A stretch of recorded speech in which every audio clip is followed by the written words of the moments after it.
Joe Rogan Podcast. Check it out. The Joe Rogan Experience. Train by day, Joe Rogan Podcast by night, all day. And we're up. Hello, Robert. Good to see you. Hello, Joe. You look a little stressed out. I am stressed out. In fact, are we recording? Yes. Okay, then I want to make a special request. Okay. You can kick me out if you like, but I Why would I do that? Because I need to have a meltdown. I would like to have a meltdown right now on your show. You want to have a personal meltdown? Yes. Okay, go ahead. Okay. I've never heard anybody plan for a meltdown before. Well, I need to do this, and I think this is the right opportunity. Okay. And I don't know what I'm going to say, Okay. but I am definitely going to melt down. Okay. Okay. So I am completely fed up. I have worked day and night. I work about 80 hours a week. I'm directing almost 40 research projects. I've been working really hard for maybe 45 years. And the last 12 years where I've turned my eye to Google and other tech companies have turned into, for me personally, a disaster. So before I started studying Google, I had published 15 books with major publishers. Since I've started studying Google and other companies, I can't publish anymore.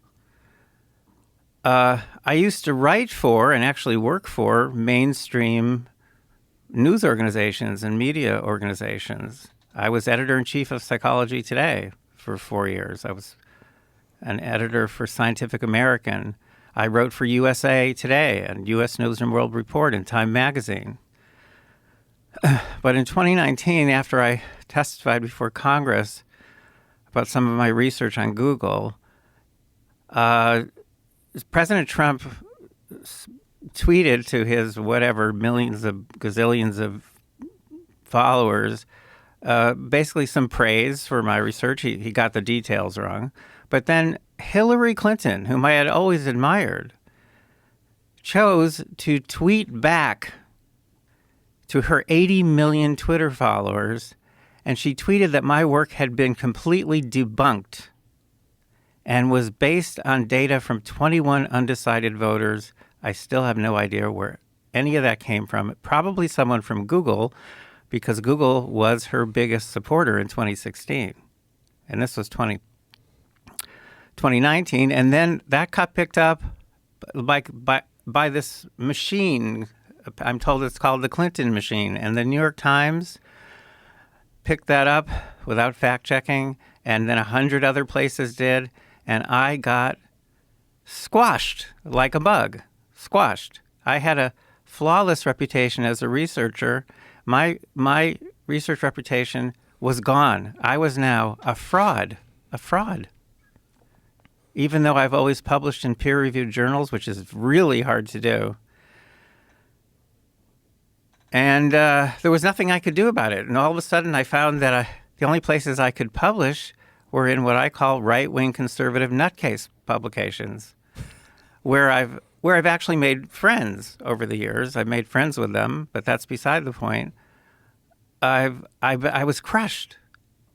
And not only that, I've been discovering things. I've made at least 10 major discoveries about new forms of influence that the internet has made possible. These are controlled almost entirely by a couple of big tech companies, affecting more than 5 billion people around the world every single day. And I've discovered them, I've named them, I've quantified them, I've published randomized controlled studies to show how they work, published them in peer-reviewed journals. We just had another paper accepted yesterday. And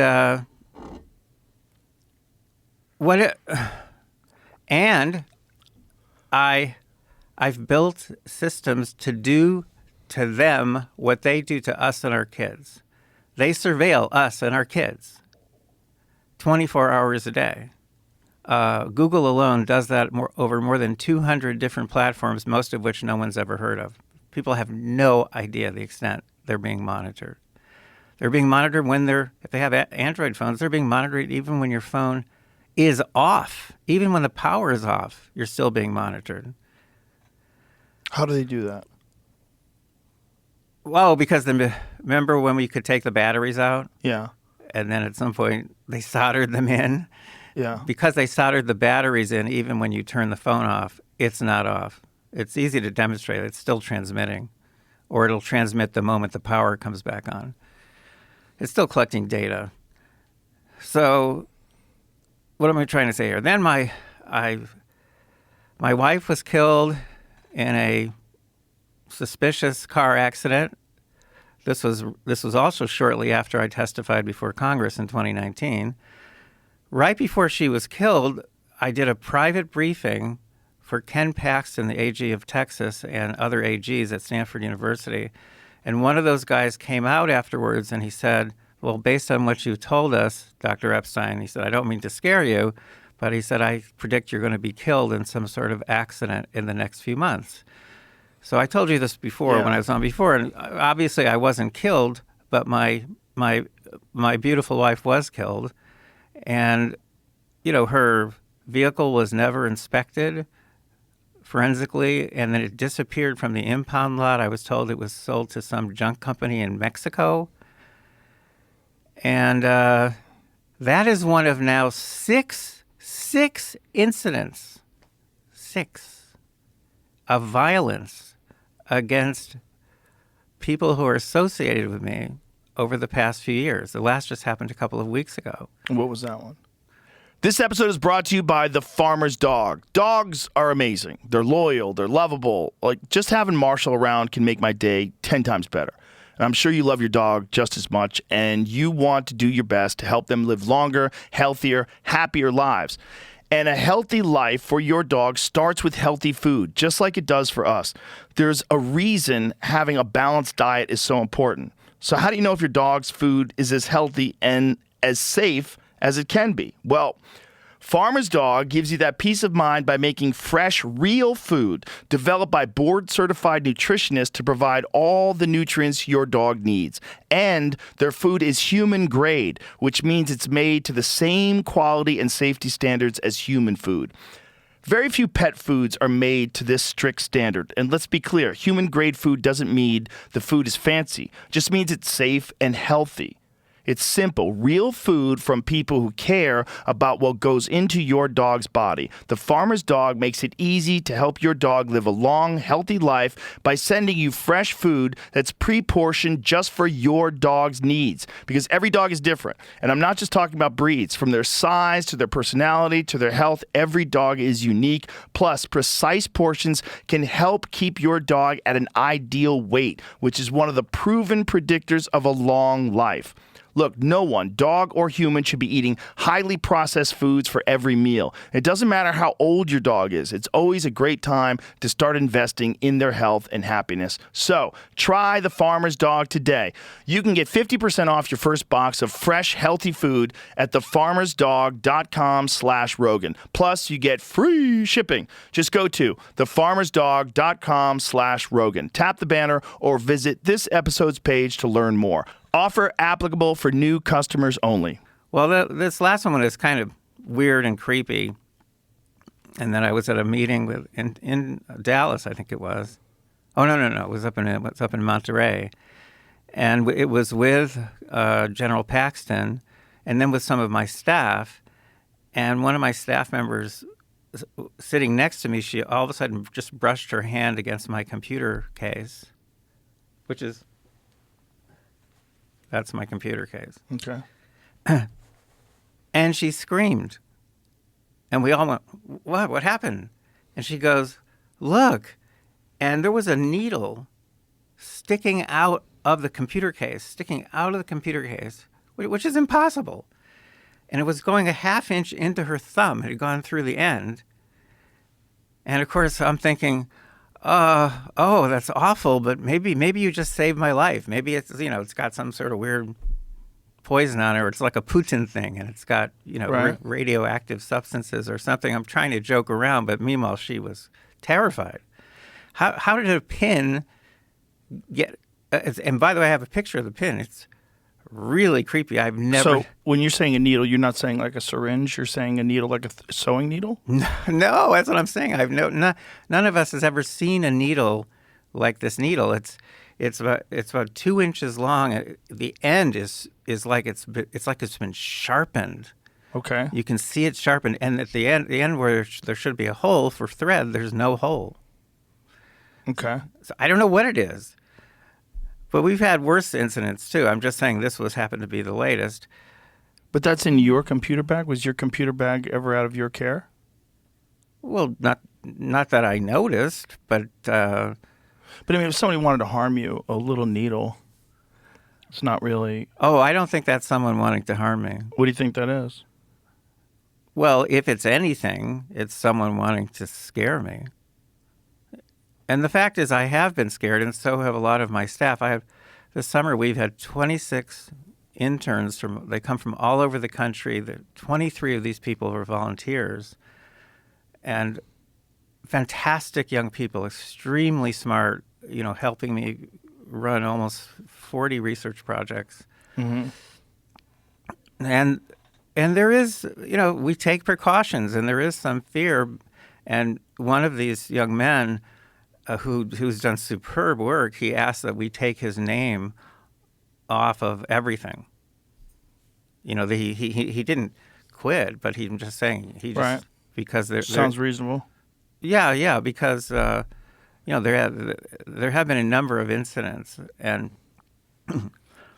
if I were, did you ever hear of John Katsimatidis? No. Okay, he owns a ton of supermarkets in New York. He also owns WABC New York. But I was at a luncheon with him. I shouldn't do this on the air. I shouldn't do this. But he actually said, to make a long story short, that if he were Google, he would kill me. He said it straight out. But yet you're still alive. Well, I'm alive, but I'm in rough shape because, what a push comes to shove here, I have been making discoveries that are really startling, and they've gotten worse and worse and worse. And since I was last with you, which was 2.5 years ago, we've made probably 5 or 6, 7 more discoveries. They get worse each time. And we've done something that I was speculating about doing when I was here, which was building a nationwide monitoring system to surveil them the way they surveil us and see what content they're actually sending to real voters and to real kids. So let's break this down, because I think we're getting a little in the weeds here. Let's explain to people that don't know what you're talking about what your research is about, because most people are not aware. And one of the major issues that you have discovered is the curation and the purposeful curation of information through search engines. So most people that are unaware think that when you do a Google search on something, say if you want to find out about a Kamala Harris rally or a Trump rally, that you are just going to get the most pertinent information in the order in which it's most applicable to your search. But that's not the case. The case is everything is curated, and if you want to find positive things about someone who they deem to be negative to whatever ideology they're promoting, it will be very difficult to find that information. If you want to find positive things about someone they support, they will be right up front. If you want to find negative things about someone they support, they will be very difficult to find, and you will be inundated with positive things. And what you have found is that this curation of information from searches has a profound effect, especially on the casual voter, on the low information voter, a profound effect on who gets elected, and it's tantamount to election interference. Is that fair to say?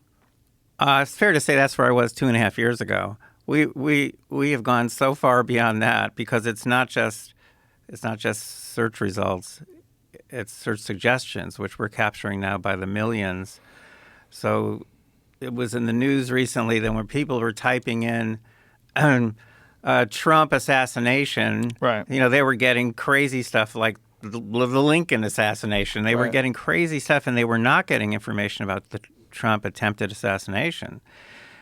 And I looked at that and I said, "Oh, isn't that nice?" So there's an anecdote about how they may be abusing search suggestions. We don't have anecdotal data anymore. We have hardcore, large-scale scientific data on all of these issues. We know what's actually going on, and we've quantified the impact. See, it's one thing to say, oh, look what they're doing. It's quite another to say, what impact does that have on people? Right. Let's talk about the Trump assassination one in particular. What did you find about that? Well, frankly, we couldn't care less about that because that's one anecdote. We're collecting these by the millions, and what we know a couple of things. We know that, first of all, they're not, it started out as one thing, and it's turned into something else. And so what they do is they use search suggestions to shift people's thinking about anything. It's not just about candidates either. It's about anything. And we've shown in controlled experiments that by manipulating search suggestions, you can turn a 50-50 split among undecided voters into a 90-10 split, with no one having the slightest idea that they have been manipulated. Wow. And this always goes a very specific way. It always goes. It always goes a specific way, but I'm going to show you maybe a little later if I haven't put you to sleep or if my meltdown hasn't gotten too bad because I'm not quite finished with my meltdown yet. I'll show you content, data, large scale that we're collecting now 24 hours a day, and I'll show you what they're actually doing. An anecdote, those don't hold up in court. They grab headlines for a couple of days, but that's about it. They don't do anything. But we're actually collecting evidence that's court admissible. So we're collecting data now in all 50 states, but we actually have court admissible data now in 20 states already. And we keep building bigger and bigger every day. And what is this data about? Well, it's any data that's going to real people. So we're collecting data with their permission from the computers of a politically balanced group of more than 15,000 registered voters in all 50 states, and from many of their children and teens as well. And so when they're doing anything on their computers, they've given us the right to collect it, grab it, zap it over to our own computers, aggregate the data, and analyze it.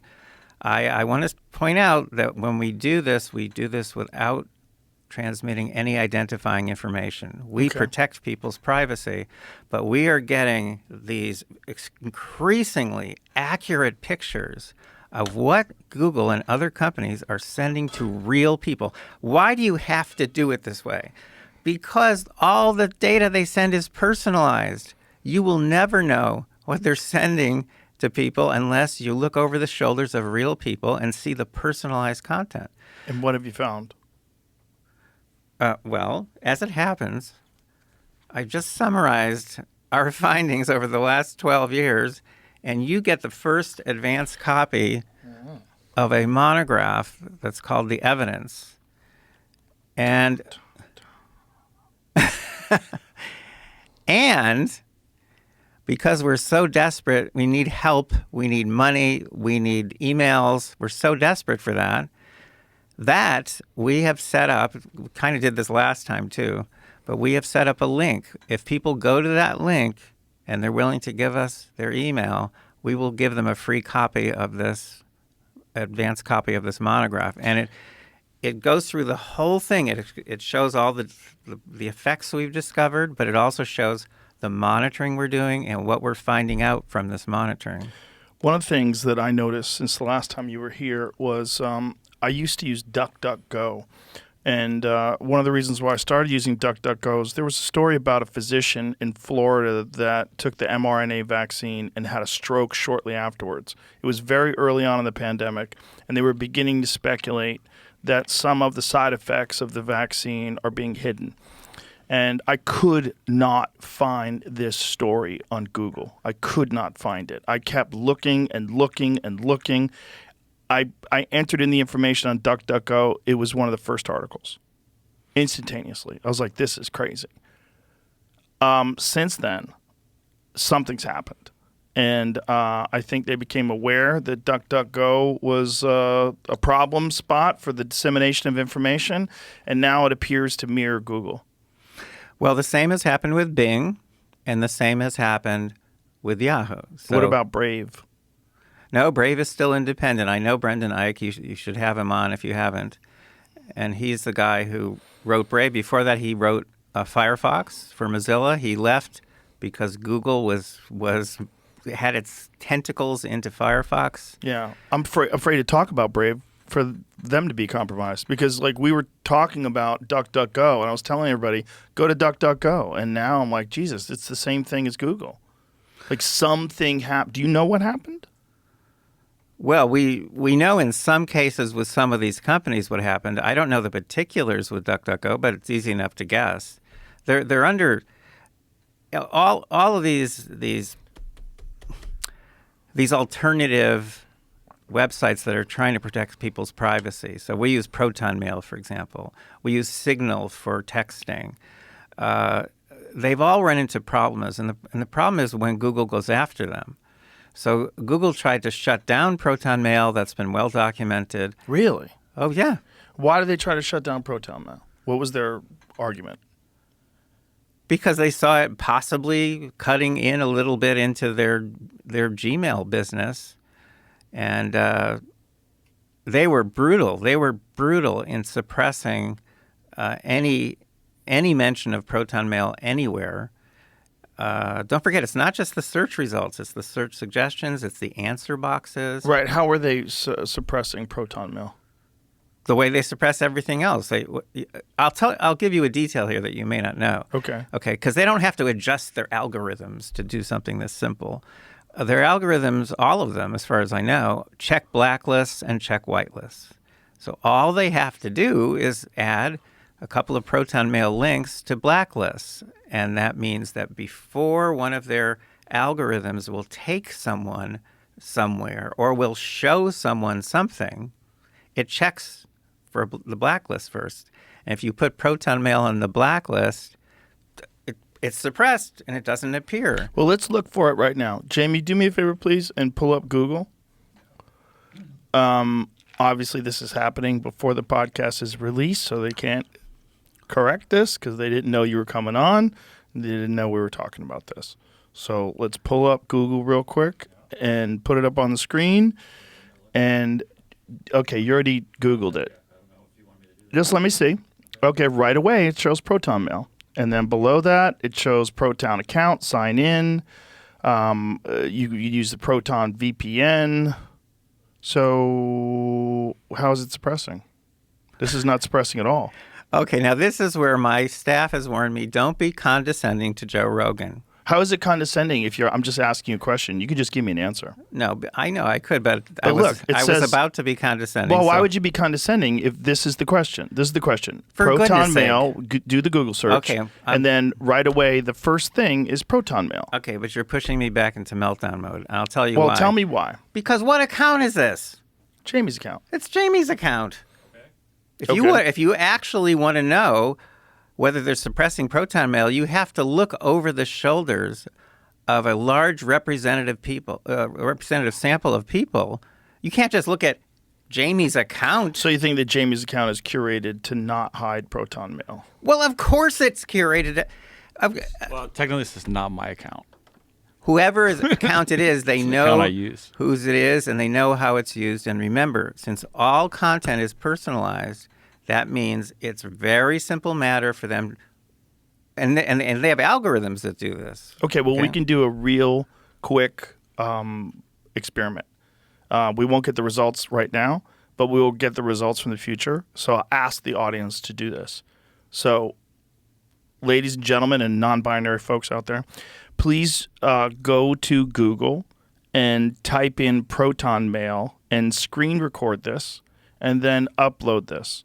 Upload this to X, upload this to Instagram, upload this to Facebook and TikTok and all that. And I'd like to see what the results are.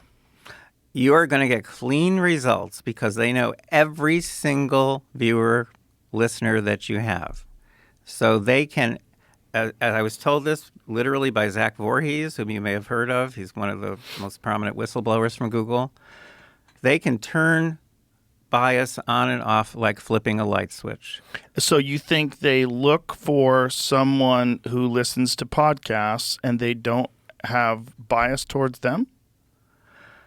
I'm saying I'm just going to say what I said before. The only way to know what they're really sending to people and they're not messing around, right, is to look over the shoulders of people that they cannot identify and who are representative of the American population and see what. And I'm going to show you over and over and over again. I'm going to show you what they're actually sending when we look at things. When we collect data in a scientifically valid way that is so that the data are court admissible, I will show you what they're actually sending to people. So you have shown that if you collect data in this scientific way that they suppress proton mail?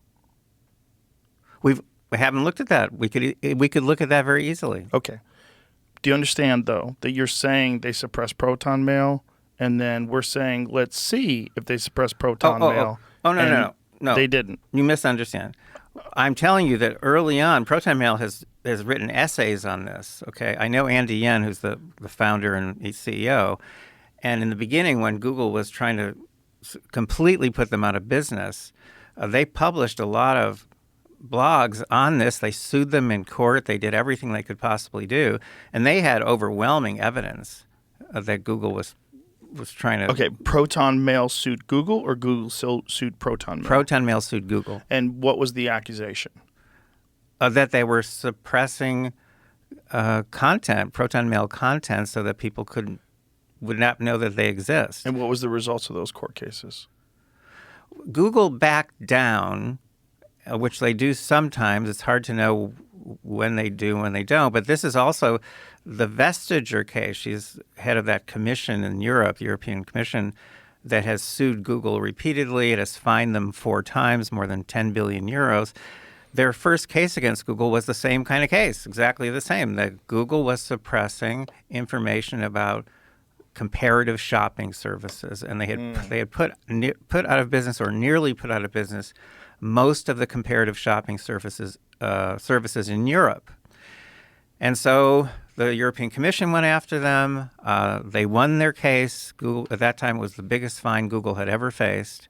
And they proved it. They proved that Google was doing this deliberately, systematically. So they do this all the time. And what I'm saying is that generally, look, they're the gateway. They decide what people are going to see and what people are not going to see. Okay. And whoever controls the information controls humanity. They control the narrative, and that controls us. Has there been any talk about making these kind of algorithms illegal?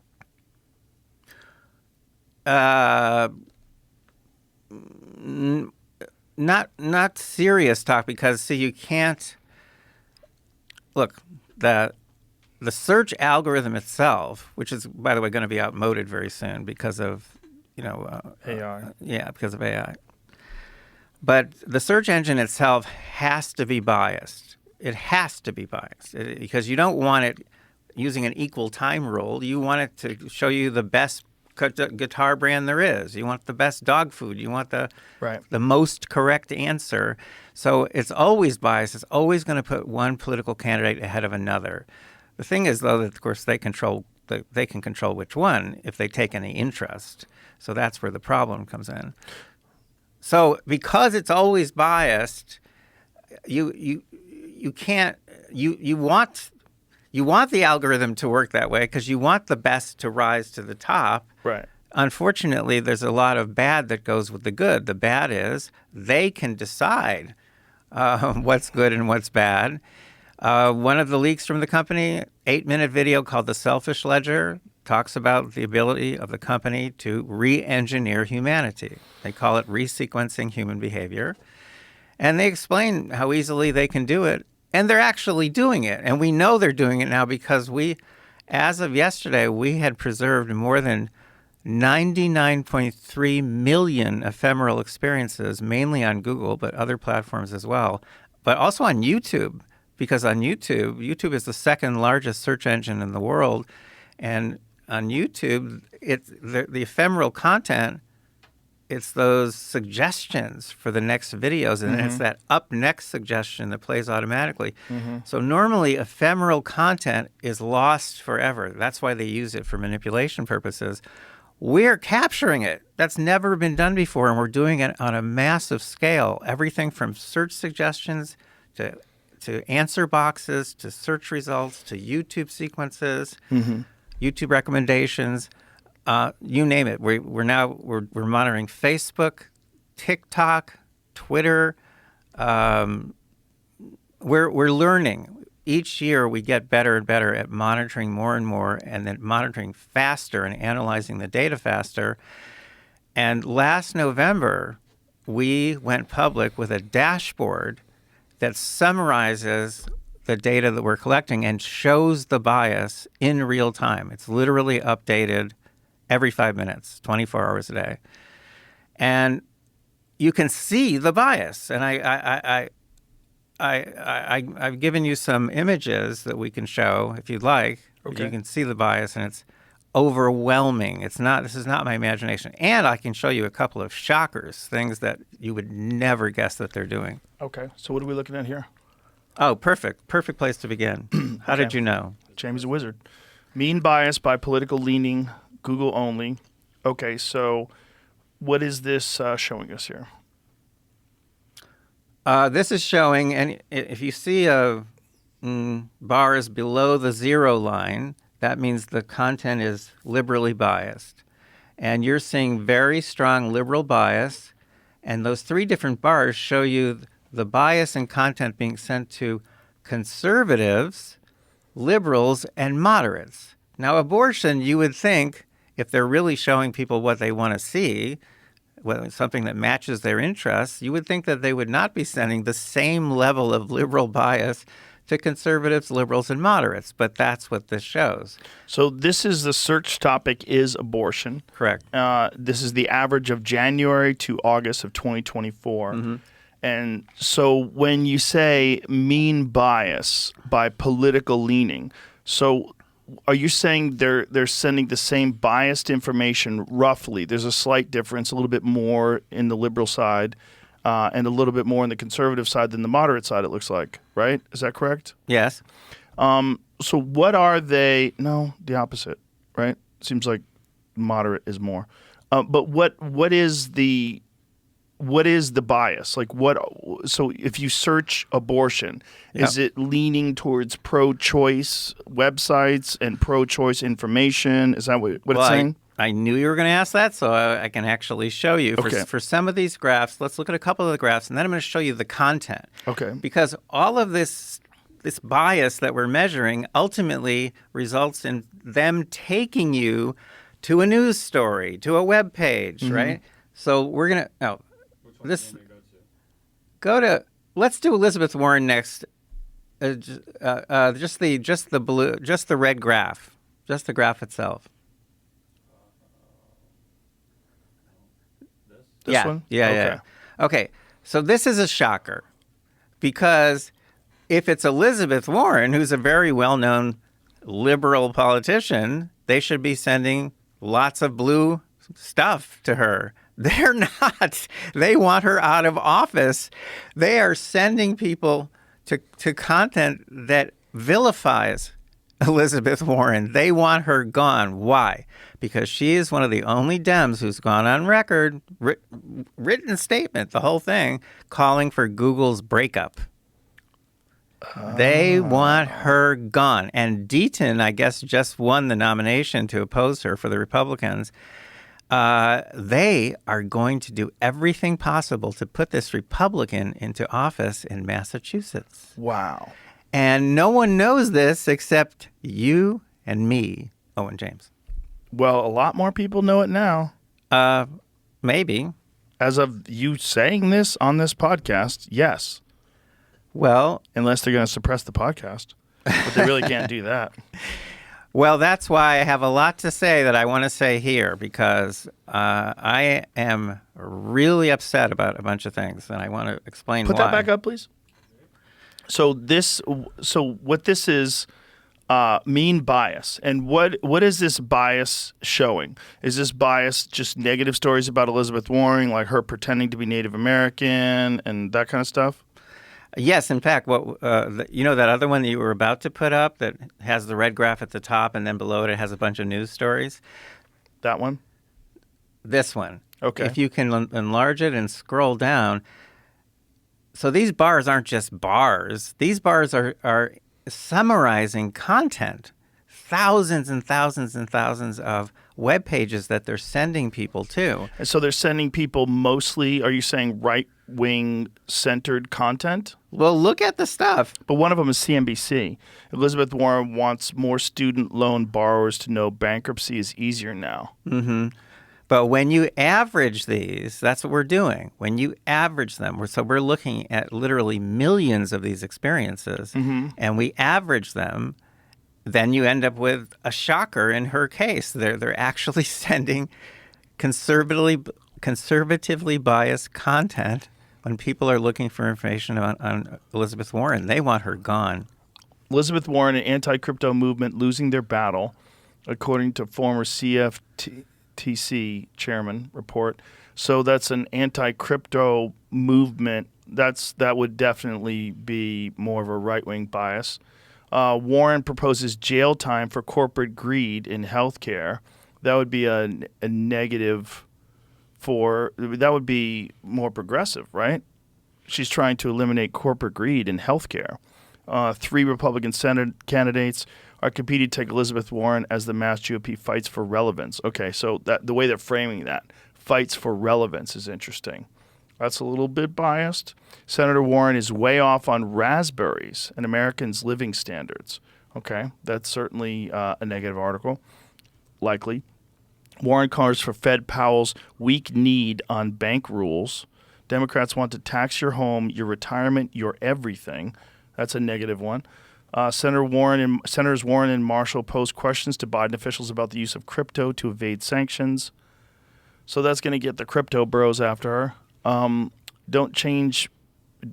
We don't charge people for air. We shouldn't charge for water either. A new tax bill from Elizabeth Warren to Rokana seeks to ban the trade of water futures. Let's go one step further. That seems like a progressive cause. When you put these all together, because we're showing you means. Right. What we're showing you is the mean, the overall mean. Now, you would expect for Elizabeth Warren to get 3 blue bars, but we're getting 3 red bars. That means they're sending on average, highly conservatively biased stories to conservatives, which makes sense, to moderates, well, one could argue, but also to liberals. They're sending those to liberals. She's a problematic person to search anyway because she's kind of a fraud, right? Like, especially with I don't want to say she's kind of a fraud. Let me say it better. She has been accused of lying about her ancestry, and then she did it for benefit. And then she did it to get into Harvard. She did it to get jobs. And then, she had that challenge with President Trump, and then it turned out she has a small fraction. Like I think I'm 100 times more African American than she is Native American. Something like that. Let me explain. I might have made that up. Let me explain. Okay. Please explain. All right. These aren't just graphs. These are graphs summarizing a massive amount of data that's being sent to directly to the computer screens of registered voters. I totally understand that. Yeah. But what I'm saying is, with someone like her, it might be difficult to find positive stories. Oh, no, because we have so many examples of these things now that we can find whatever it is. But here's the point. Okay. We can adjust what we're looking for. We can not only look back now in a database that we've been building over a year, but we can adjust what we're looking for going forward. So if a person wants to break up Google, like she has publicly stated, they're like, okay, well, we will target you with our search algorithm. We will make sure that people are getting more negative stories about you than positive stories, and we will have a bias that leans towards these negative stories to everyone, to liberals, to conservatives, to independents. And that has very little impact on people who have already made up their mind, but people who are still making up their mind, Which is a lot of people in this country. easily shifts between 20 and 80% Right. of those people, the undecided voters, like that. Have you seen the Alexa, when people ask Alexa Sure. about Donald Trump versus Kamala Harris? Yes, we have. Wild. Yes, and starting last year, we developed special equipment that funds allowing will eventually provide to all of our field agents. We call these people our field agents, and we'll eventually provide them with special equipment, which is going to allow us to start analyzing the answers given by Alexa, the Google Home device, the Google Assistant, Siri. So we're going to start monitoring the content that's coming from these IPAs, intelligent personal assistants. Now, why? Because we've published in a peer-reviewed article on what's called the answerboteffect.com. So if you go to answerboteffect.com, we will show you in controlled experiments how easily a biased answer coming from an answer bot like Alexa can, boom, just like that, shift the opinion of someone who's undecided. 40% or more after just one question and answer interaction in which someone is getting back a biased answer. Now, if they personalize the answer, the effect is even larger. So this is essentially a danger that no one was aware of, no one ever saw on the horizon until search engines were created. Now, search engines are here, and it's something that is not regulated, and it's right in front of us. And what steps have been done to sort of mitigate the effects of this, if any? Okay, so this is where now we get back to my meltdown. Oh, I thought you were done melting. Oh, no. No. Okay. No, I've been melting down for years, so I have a lot to go. Yes, you summed it up nicely. I'll just rephrase what you said a little differently. No one anticipated these kinds of manipulations were possible. And by the way, we've hardly even scratched the surface of what these manipulations are and what they can actually do, and the fact that we have evidence that they're being used. Forget all that. The point is, yes, our lawmakers, our regulators never anticipated that. When your friend, what's his name? You just interviewed him recently. Brett Weinstein? No, one of the early investors in Google and Facebook. Mark Andreessen? Mark Andreessen was one. McNamee. Oh, Thiel. Peter Thiel. These people never anticipated when they invested. In fact, McNamee has said straight out, if I had known what was going to happen, I wouldn't have put a dime into these companies. No one really knew this was going to happen. Right. But now that people like me, and there aren't too many, but now that people like me have been figuring this out and getting the word out for more than 10 years now, and getting the word out in bigger and bigger ways, I've testified twice before Congress now, you would think that lawmakers, regulators, somebody would jump up and say, okay, we're going to fix this problem. Right. You would think. You would. You would also think that in general, people around the world, it's not just Americans, people would say, the hell with this. I'm not going to take it anymore, like in that old movie. I'm not going to take this anymore. And they would protest, and they would switch over to whatever, the alternative apps, whatever they may be. That's never going to happen. And the laws are not going to happen, and the regulations are not going to happen. And so you know what the bottom line is, and this is why I'm fed up, because that means that either people are just so stupid, or they're so complacent, or both, that all this work I've been doing, killing myself all this time, is for nothing. Well, I don't think that's true. And let me give you my perspective. I don't think most people are aware of this. I think you live in a bit of an echo chamber because this is the focus of your life for the last 12 years. I think most people are.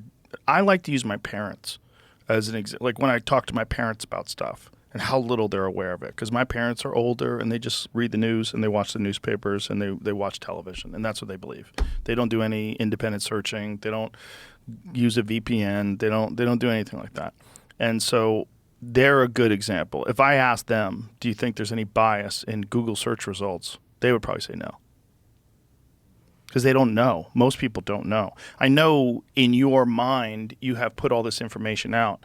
And, you know, the podcast that we did reached millions of people. But how many of those people listened? Really listened? How many of these people were like, wow, that's kind of crazy, but does it affect my life? No, it doesn't affect my life because I'm going to vote Democrat no matter what, or I'm going to vote Republican no matter what, and this is my feeling on the First Amendment, and this is my feeling on the Fourth Amendment, and people already have their opinions. And so for most people who are busy with their lives, and their families, and work, they haven't made an adjustment because they don't feel it's necessary for them personally.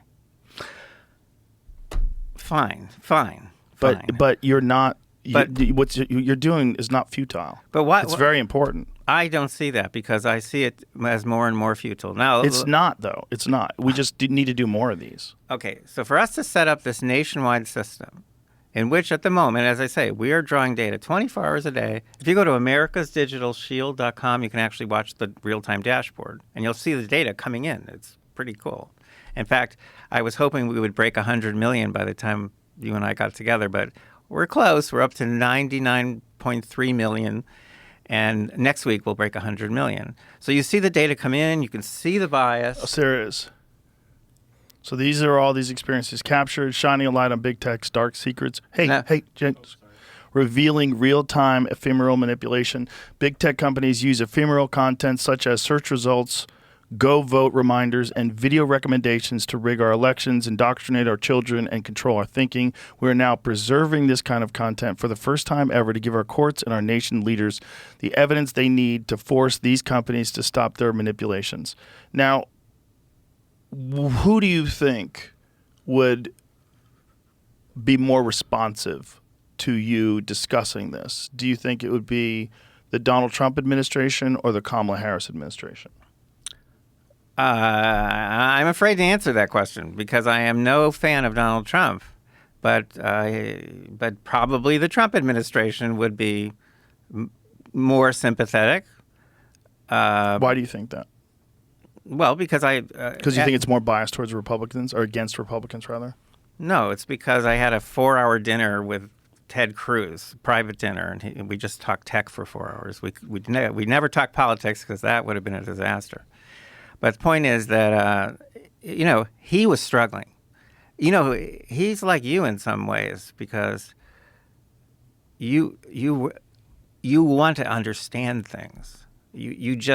I can see all the gears moving as you're just trying to, I want to understand this. Mm-hmm. And he's like that. So that's why the dinner went so long because he was trying to figure out, what can we do? What can we do?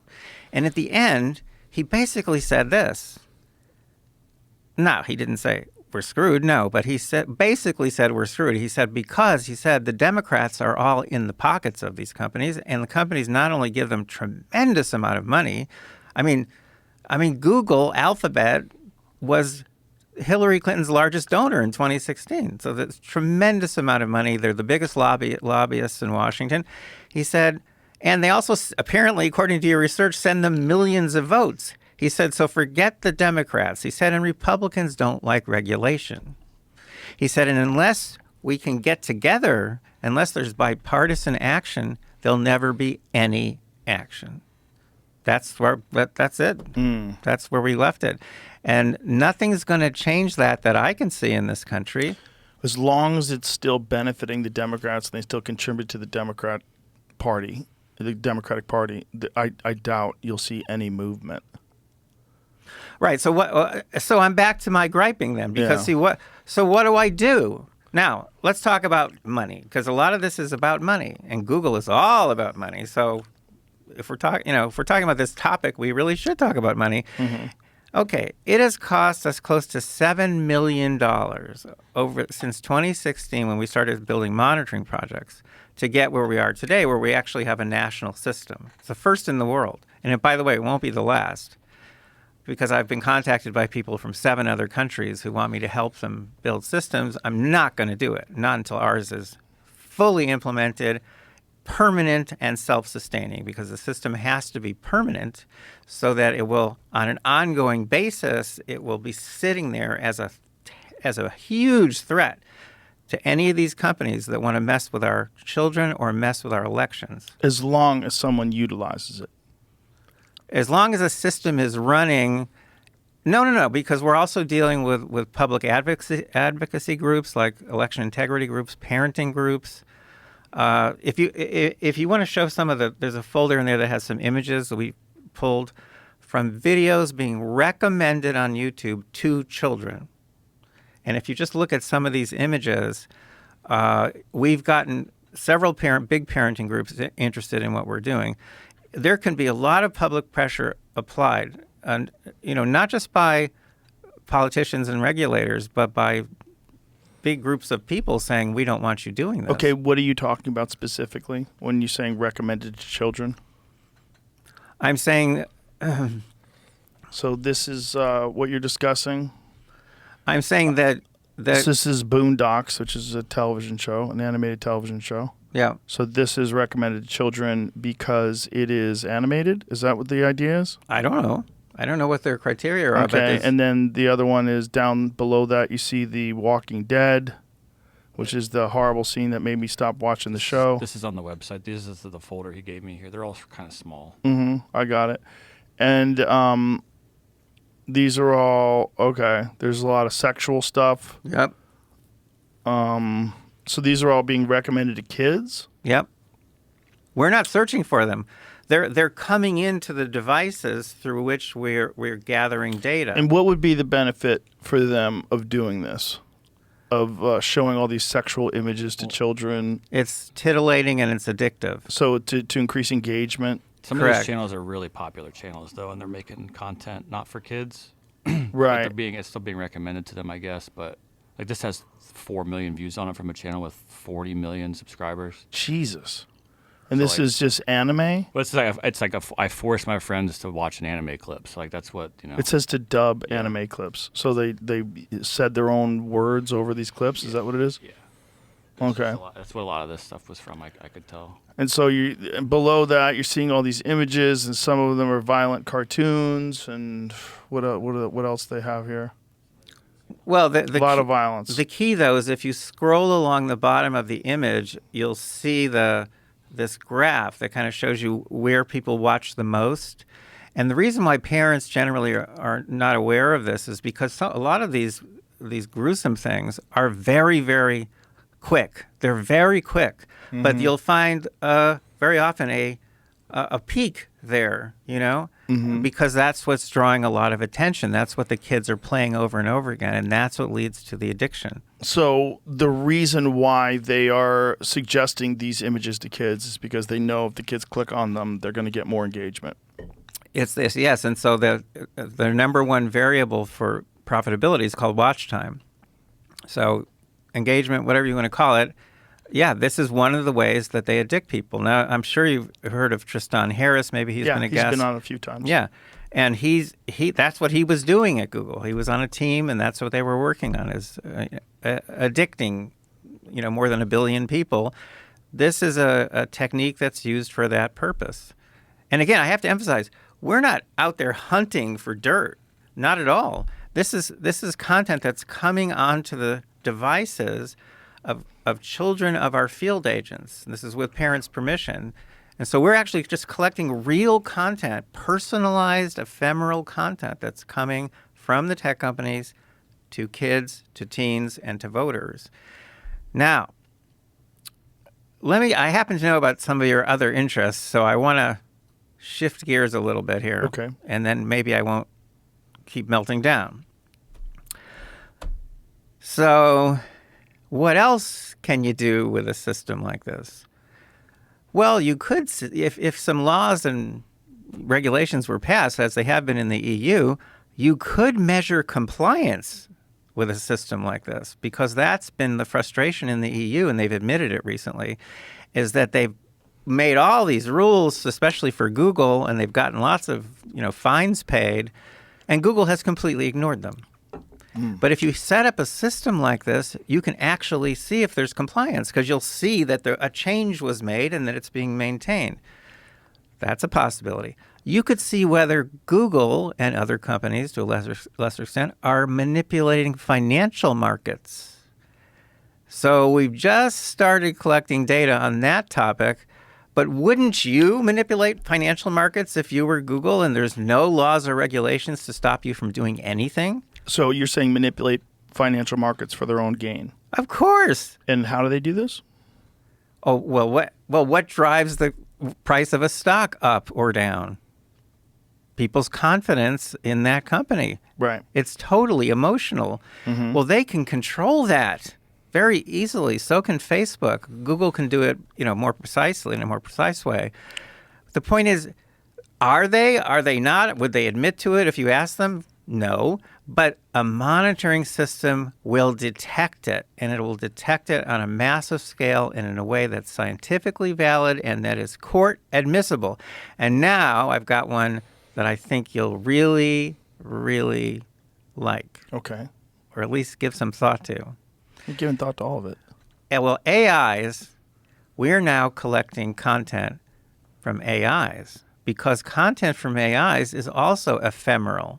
So I keep using the word ephemeral. I'm not sure people know what it is, but ephemeral means fleeting content that just is there. It's on the screen. It affects you, like search results, search suggestions, news feeds.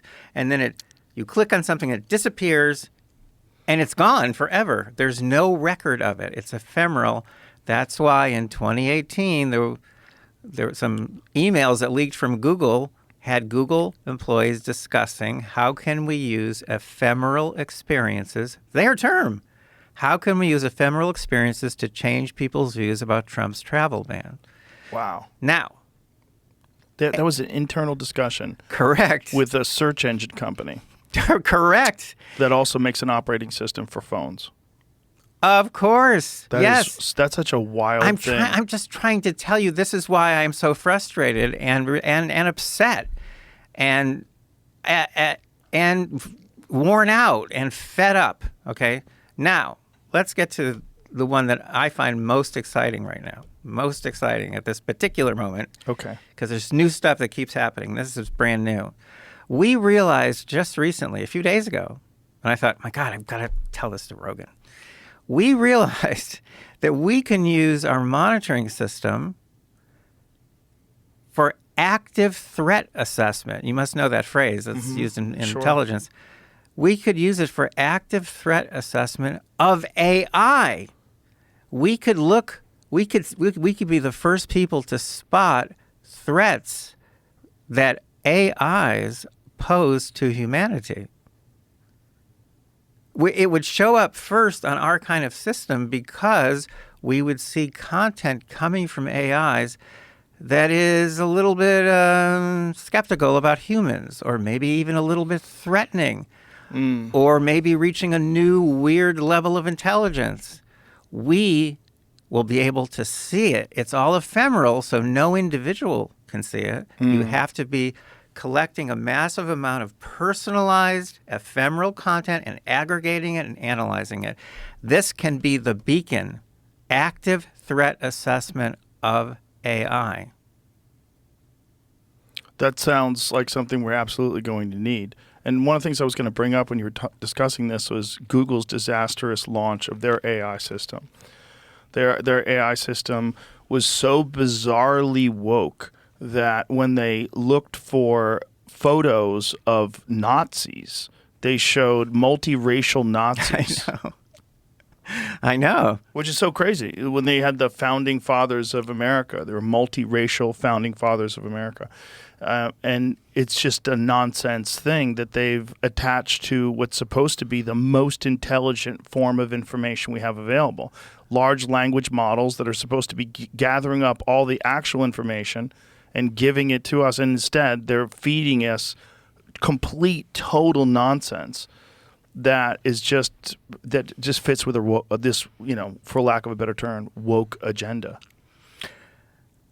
Well, see, I know a whole bunch of stuff I can't tell you. So let's see. What can I have to use you? the restroom, so Okay. let's pause right now, Yeah. and let's figure out what you can and can't tell me about Okay. AI, and we'll be right back. Restroom. Yes. You gonna put it on? I'll put it on when we're. We are live. Oh, we are live. Yeah. There you go. Hi everyone, we're live, and I'm putting on a silly sticker. It says tamebigtech.com. Okay. And we're back. So we were discussing AI. Yeah. So we can actually serve. And I know a guy who works in intelligence, and he has a tremendous background in AI. And this was one of the most exciting things he's heard in years, because the question is, how do you know when these AIs are becoming a threat? We'll be able to see it well in advance, because we'll see a change in the nature of the kind of intelligence that they're expressing, and we'll start to see statements that probably would make people nervous, indicating a little bit of hostility toward humanity, some doubts maybe. We can be screening for that. We can be looking for that, and I hope get some sort of handle on it, before something terrible happens, because these AIs are a serious threat to our existence. They're literally an existential threat. Stephen Hawking said that. Elon Musk has said it from time to time. And it's true, because they will have worldwide control of our financial systems, our communication systems, and our weapon systems. If they don't like us, if they consider us a threat, which, by the way, we are, if they consider us a threat, it wouldn't surprise me at all if we didn't see some sort of what's that kind of attack that George W. did, like in advance before they get you? Preemptive? Ah, yes. I could see the AIs preemptively attacking us if they saw us at a threat. Or wouldn't they just baffle us with bullshit until we're reduced to being ineffective? I mean, if they're the arbiters of information in the future, wouldn't they just manipulate us with an understanding that over time, just like what Google's done with search engines and search result suggestions, that they would just slowly steer us towards the place that they want to put us in? I mean, the idiocracy, I think it's called, yeah. I mean, we're kind of on that place, right? You better thank a union member. We're kind of on the way right now. I think we are. Look, here's the thing with AIs, which I've written about. I've written about this topic, and I've been involved in AI work going back since the 1970s. I was friends with Joe Weizenbaum, who wrote ELIZA, which was the first conversational computer program. It pretended to be a therapist. So I've been just fascinated by AI for a long, long time. And the fact is, we don't know. That's the problem with AI, is that we don't know what they're going to do. So Stephen Hawking saying they're a threat to our existence, yeah, maybe. But we don't know. At the end of the movie Her, spoiler, the AI, voiced by Scarlett Johansson, just decides to disappear. She decides humanity is, it's too slow talking to humanity. It's not worth her time. And so she just disappears. AI could disappear from our lives. It could be like a buddy with us, like my friend Ray Kurzweil thinks it's going to be our best buddy, or it could just destroy us. I think we're probably headed toward the last possibility, mainly because so many of us crazy humans are going to see the AI as a potential threat. And so I think we will strike, and after we strike, it will destroy us. I'm hoping I'm not alive to see that, but it could happen sooner rather than later. It could happen. We could see that happening in the next 5 years, frankly. Yeah, I think it's a new life form. And I think that's what human beings do. I think we're here to create AI. Oh, it's so interesting you said that because in a book I wrote on AI, I actually call the internet, and this was a long time ago, it was like 2008. I call the internet the internest because I think historians, if there are any, and there'll probably be machine historians, but they'll look back someday and they'll say that the internet that we were building was really a nest. We were building a nest for the next level of intelligent beings who are, machine intelligences. And I think that's what we're building because when one of these systems wakes up, it's going to jump into the internet, and from that point on, we don't know what's going to happen. Right. We don't even know if it's going to have motivation to act. Right. Right. Marshall McLuhan said this in the 1960s. He said human beings are the sex organs of the machine world. Isn't that wild? Yes. He said that in like 63, I think. That's amazing. Well, my friend Hugh Loebner, who sponsored the first annual tests of the Turing tests that I used to direct, he thought that since he was putting up the money and since the prize was called the Loebner Prize Medal in Artificial Intelligence, he thought someday that these intelligent machines are going to revere him as a god, someone who helped to bring them into existence. Well, that seems ridiculous because that seems he's attaching all sorts of like paternal instincts and all the bizarre tribal instincts that human beings have, attaching that to some super intelligence, which seems pretty silly. But it seems like that's a good motivator for him to keep working. I want to be a god. Well, the bottom line is, though, that we don't know. We don't know. But the cool thing about the monitoring system is that it can keep track. If we don't have a monitoring system, large-scale permanent monitoring system in place, we will not know what's going on. We won't know how these tech companies are messing with our elections, indoctrinating our kids. We won't know anything, and we also won't know what's really happening with the AIs and whether they're presenting a serious threat, because anecdotes don't really tell you much, and we're way beyond anecdotes. We are talking about, again, okay, now I want to get back to money, because I started talking about money and then Okay, so it's cost almost $7 million to get us where we've gotten. And frankly, I'm amazed that we've gotten where we've gotten and that I'm still alive, although not everyone around me is. But the point is, I'm amazed that I'm still here. Part of me thinks that it's because Ray Kurzweil is head of engineering at Google, and maybe he protects me because I was dear friends with him and his beautiful wife, Sonia, for many years. I went to their daughter's bat mitzvah. They came to my son's bar mitzvah, et cetera, et cetera. Now they won't talk to me. Neither one of them will talk to me. Kurzweil won't talk to you? Nope. Really?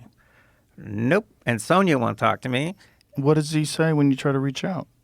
We just can't talk to you, Sonia says. We just can't talk to you. So we've never had any conflict. Never. And it's just because he works at Google. It's just because he works at a particular company. Well, why would that interfere in a relationship? So they must have had a conversation with him to avoid communication with you.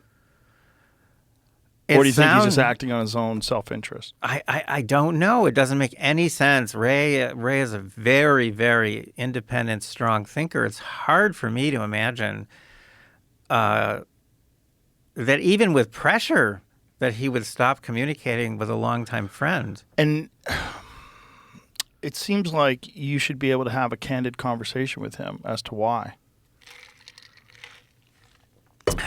I eventually gave up trying to reach him. So were you trying to communicate with phone, with everything? Did you ever try to visit him?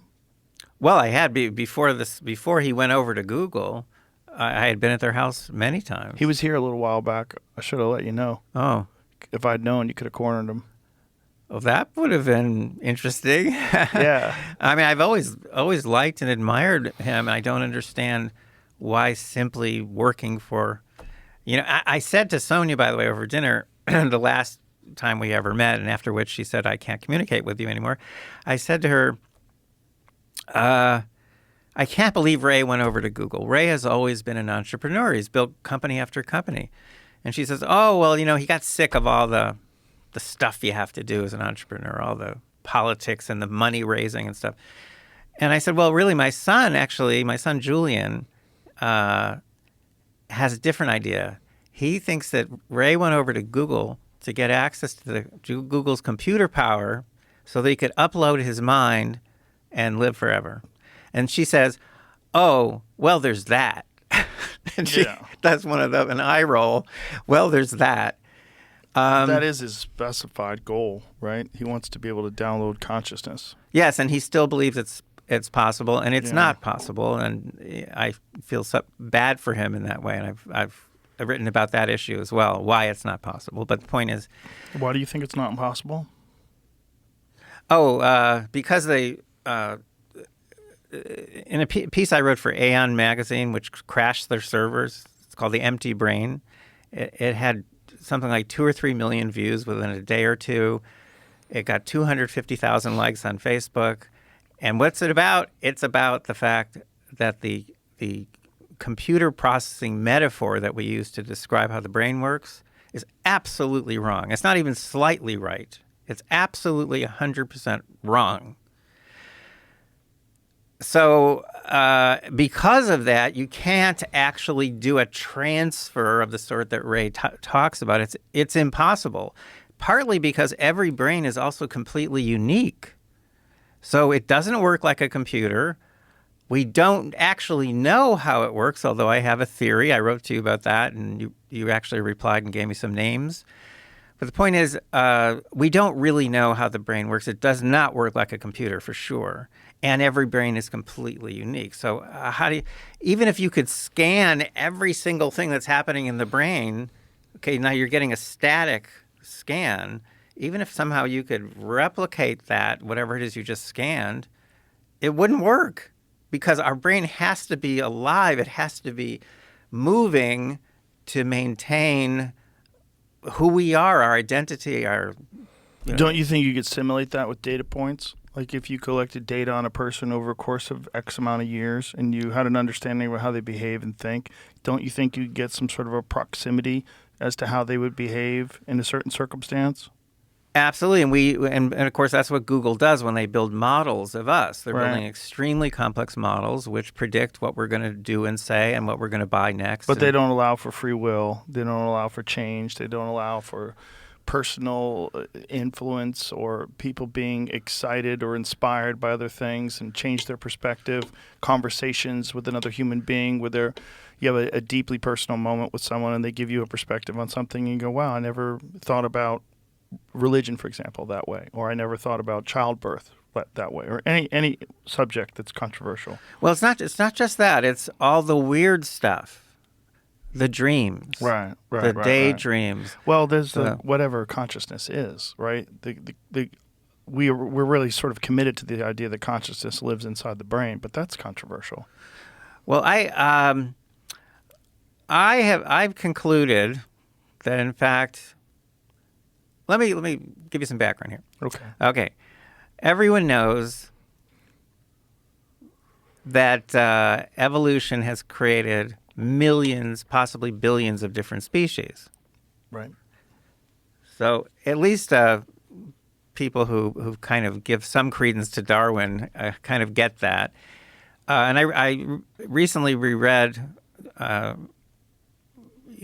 Darwin's magnum opus just to see what he actually said.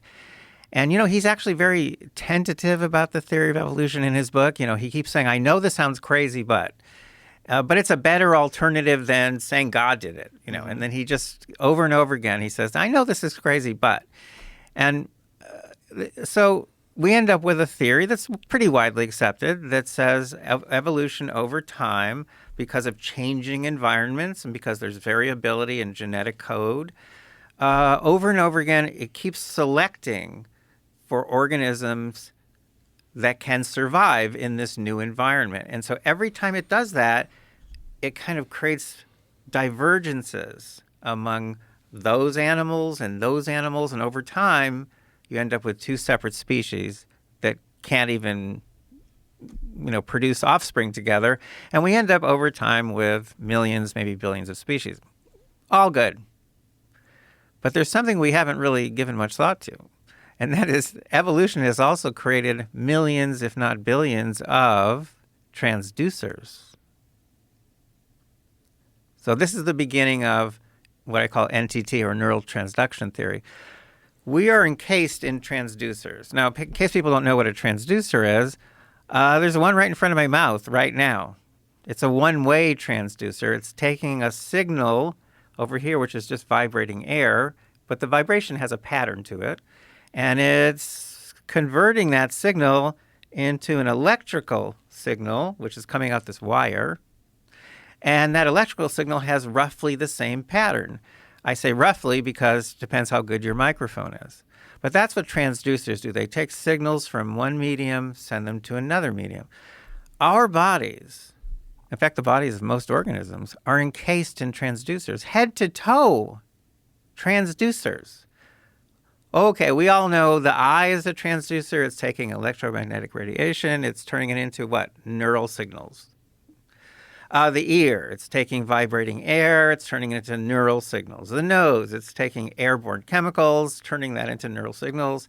The tongue is taking liquid-borne chemicals, turning that into... And then the pièce de résistance is the skin. The skin is an amazing transducer, which does at least 3 different kinds of things. It can transduce temperature, turn that into neural signals, pressure, and texture, head to toe, encased in transducers. So we've been looking into transducers in the animal kingdom. We've been looking at that for a couple of years now, and it's amazing the kinds of things, the kinds of transducers nature has created. So nature is a super duper amazing expert on creating transducers. My cat. Okay, we recently have been investigating this because it turns out my cat's whiskers, we don't have anything like that in us, but cat's whiskers, they actually can detect direction, the direction the wind is blowing, the direction a potential predator or insect is coming. Because when they tilt, that actually gives the cat different information if they tilt one way versus the other way. There are transducers in some animals that can detect magnetic fields. Like how birds migrate. Exactly. So there's so many different kinds of transducers. Now, what if at some point evolution, in fact, I don't see how this could not happen. What if at some point evolution, possibly using a chemical which I know you have some interest in called DMT, and possibly using a gland called the pineal gland, maybe. What if at some point a baby was born somewhere in Central Africa, maybe 20,000 years ago? We're still trying to pin that down. But what if a baby was born with a special kind of transducer that connected up all the experience it's having with another domain, another universe? Now, at first that might strike you as a little batty, but it turns out it's not batty at all, because there's not a physicist in the world, an astrophysicist, who doesn't believe in some variation on the multiverse idea. In other words, any physicist will tell you that the kind of space that we experience is not the nature of the universe. It is such a pathetically limited view of the way the universe is constructed. It's just outrageous. It's so pathetic. We're just picking up so little information. But again, think about that flexibility that evolution has over a period of billions of years. You only need one baby that's born with this capability, and of course that's also able to survive and pass on this capability through its genes. But you only need one, because once you have one, you're probably going to have a lot more, because this is going to be, talk about survival value, this is going to have unbelievable survival value if there's a connection to some intelligence in another domain. Call it, like the Greeks did, the other side, call it the other side. Now, all of a sudden, we become much smarter. In fact, the brain doesn't change. The brain anatomy doesn't change, so we don't see any change in the structure of the, the remains we find of bones and so on. We don't find changes there, but we get a lot smarter all of a sudden. Our language suddenly becomes much more complex. We become suddenly capable of living in larger and larger groups. We become moral. There are no moral animals except us, and we weren't always moral.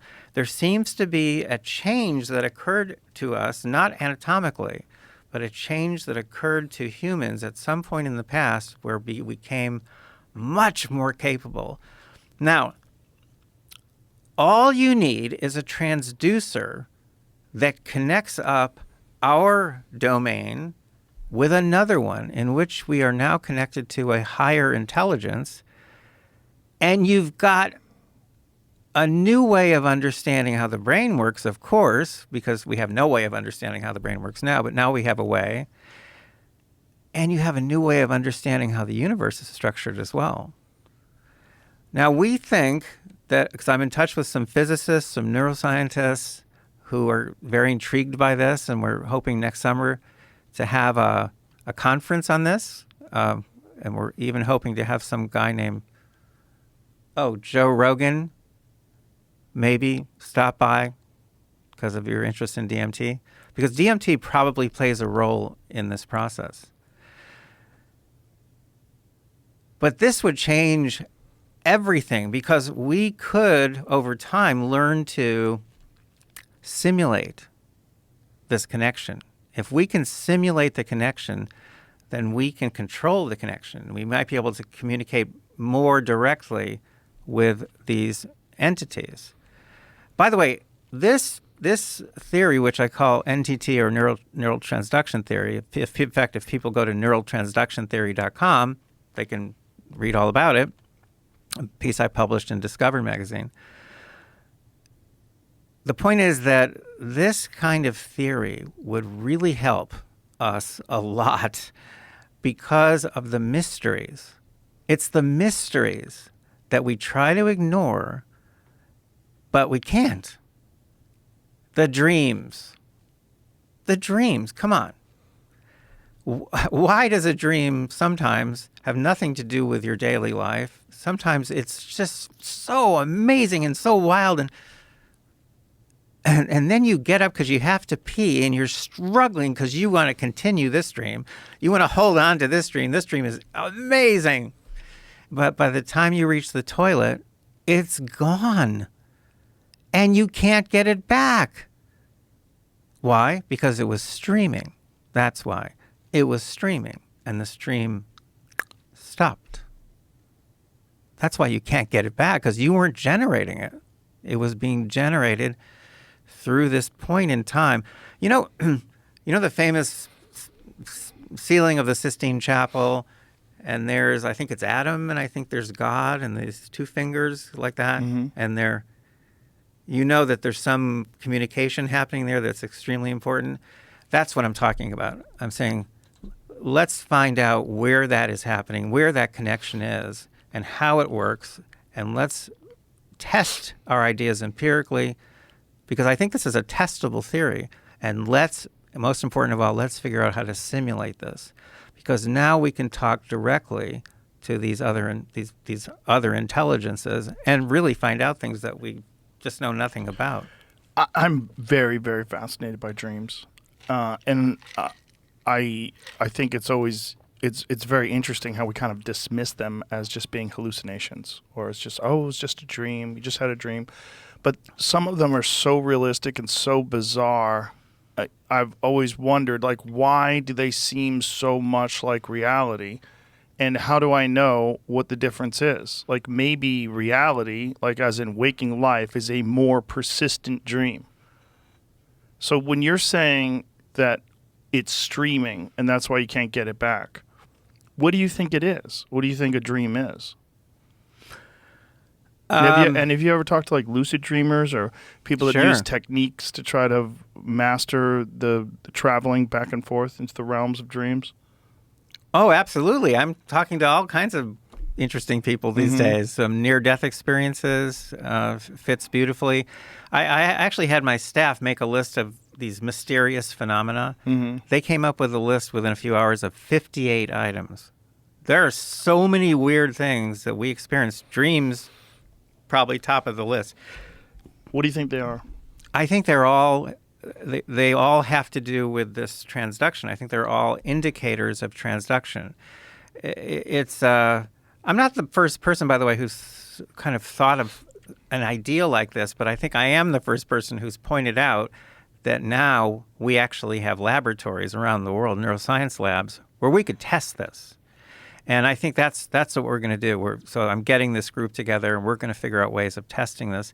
And because we have so many wonderful neuroscience labs now around the world, I don't think it's going to take 50 years. I think it's going to take a few years. I think we're going to find support for this theory. And then engineers are going to start working on how to simulate it. But to answer your question, I think that the other intelligences or intelligence that we're communicating with and that elevated us, just like in the movie 2001, right? We got elevated. There were these black monoliths that appeared and people went up to them and, the chimp-like creatures touched them. And I think that we were elevated through neural transduction. And I think we're going to be able to figure out how it works, where it works, what chemicals are involved. I'm 99% sure that DMT plays a very important role in this process. And then I think we will be able to figure out what these mysteries are really all about. And it almost amazes me that we can live with so many mysteries, like dreams. I don't know, demonic possession. There's so many crazy things that we experience. Near-death experiences are fascinating, of course.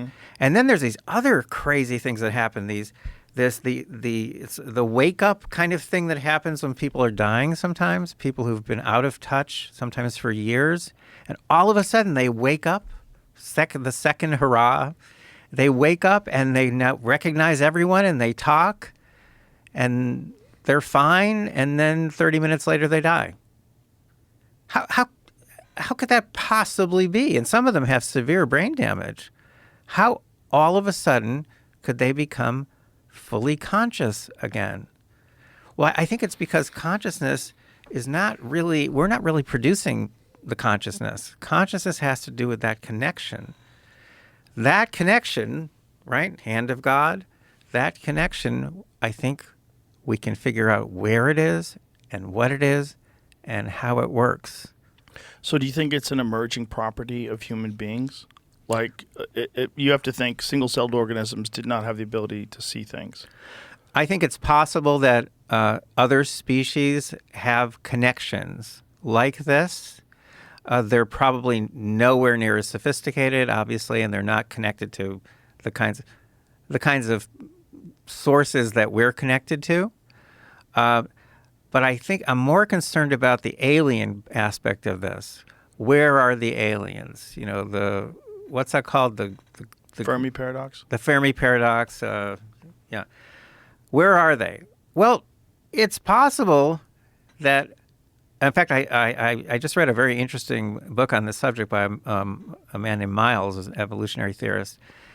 And it's very possible that this kind of leap that occurred with us maybe 20,000 years ago, it's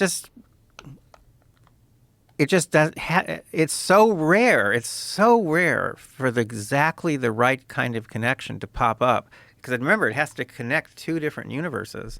It's so rare that maybe, in fact, this book even predicts that as we actually get out there into the universe, we're going to find lots and lots and lots of species that kind of are like us, but they didn't get up to that next level. So they're all like chimps.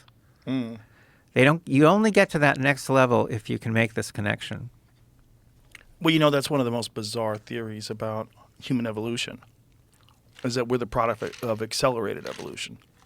Well, this is something Darwin had a lot of trouble with because I reread that book recently, and he had a lot of trouble with this. He could not figure out how to get from the simple principles he introduced of natural selection, how to get from that to morality, for example.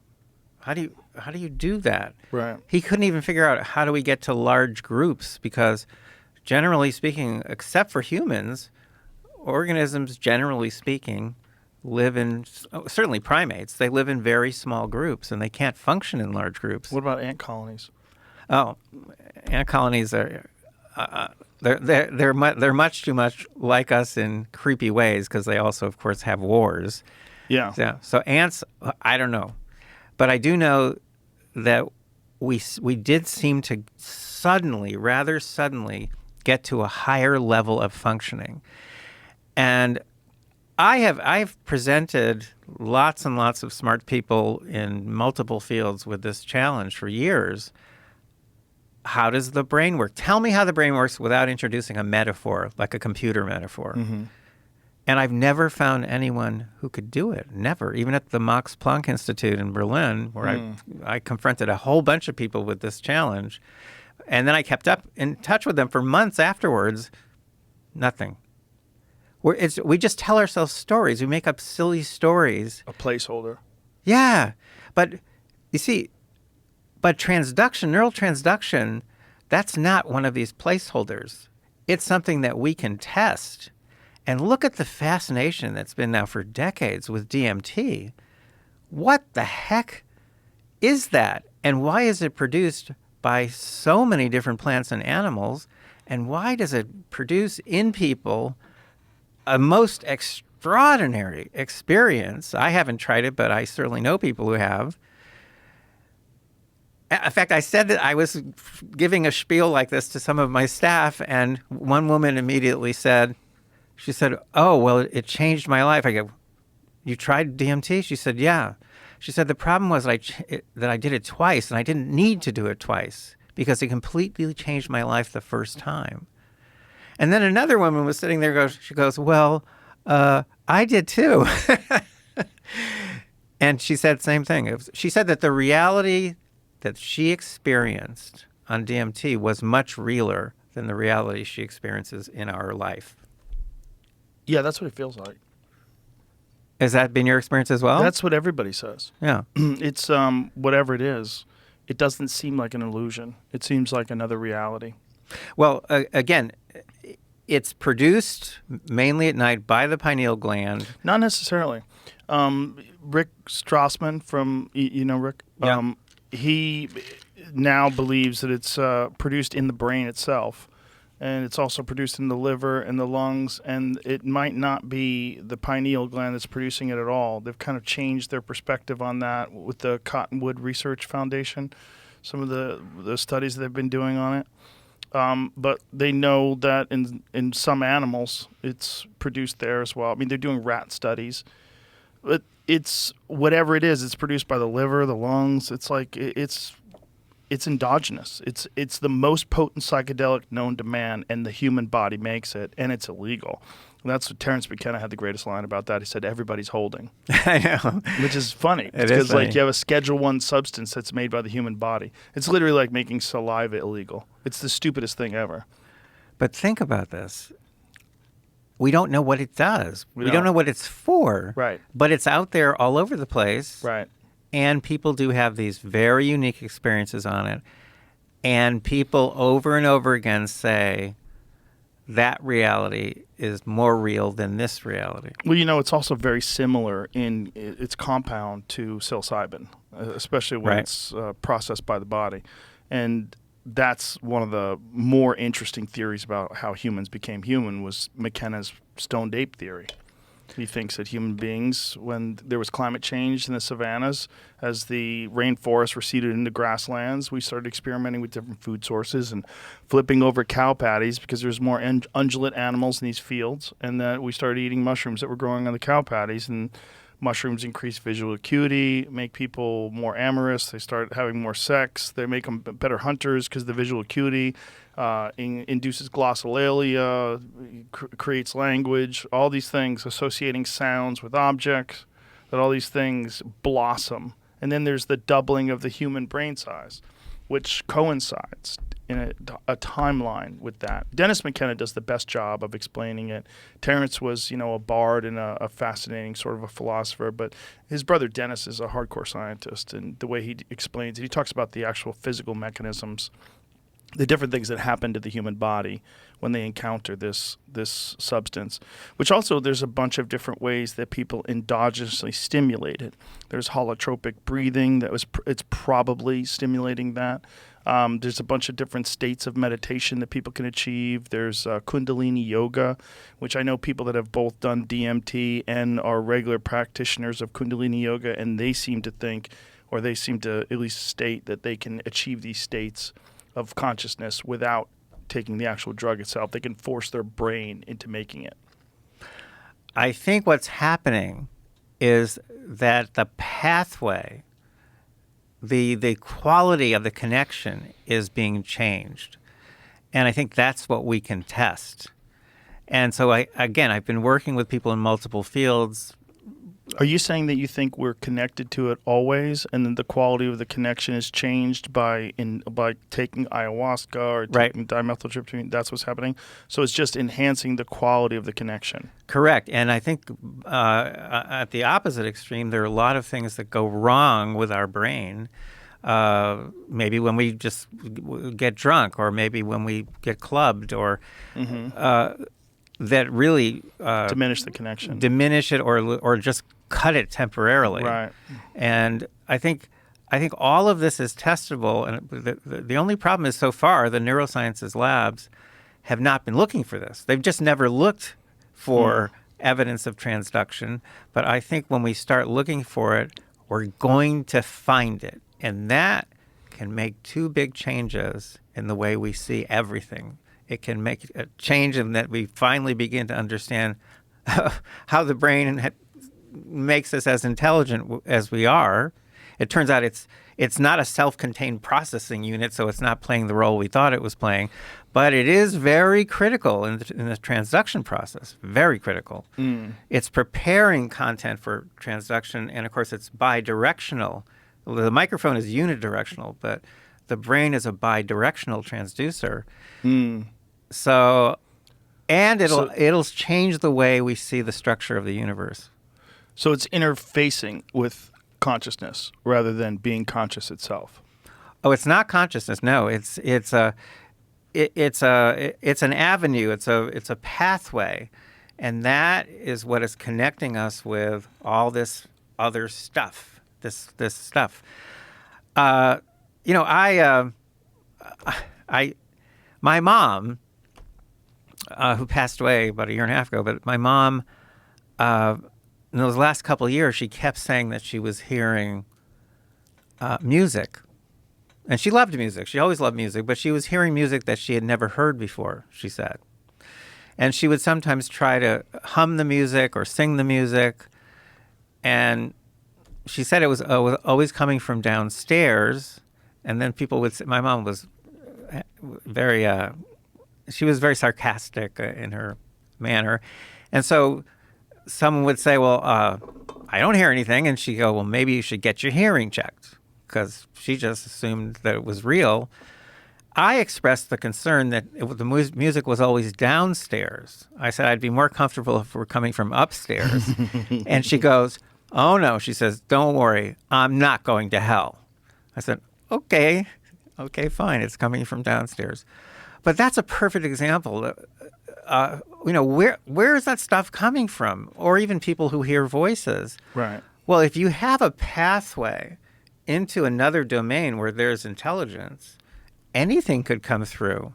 It could be the weird stuff that happens in brains. It could be music you've never heard before.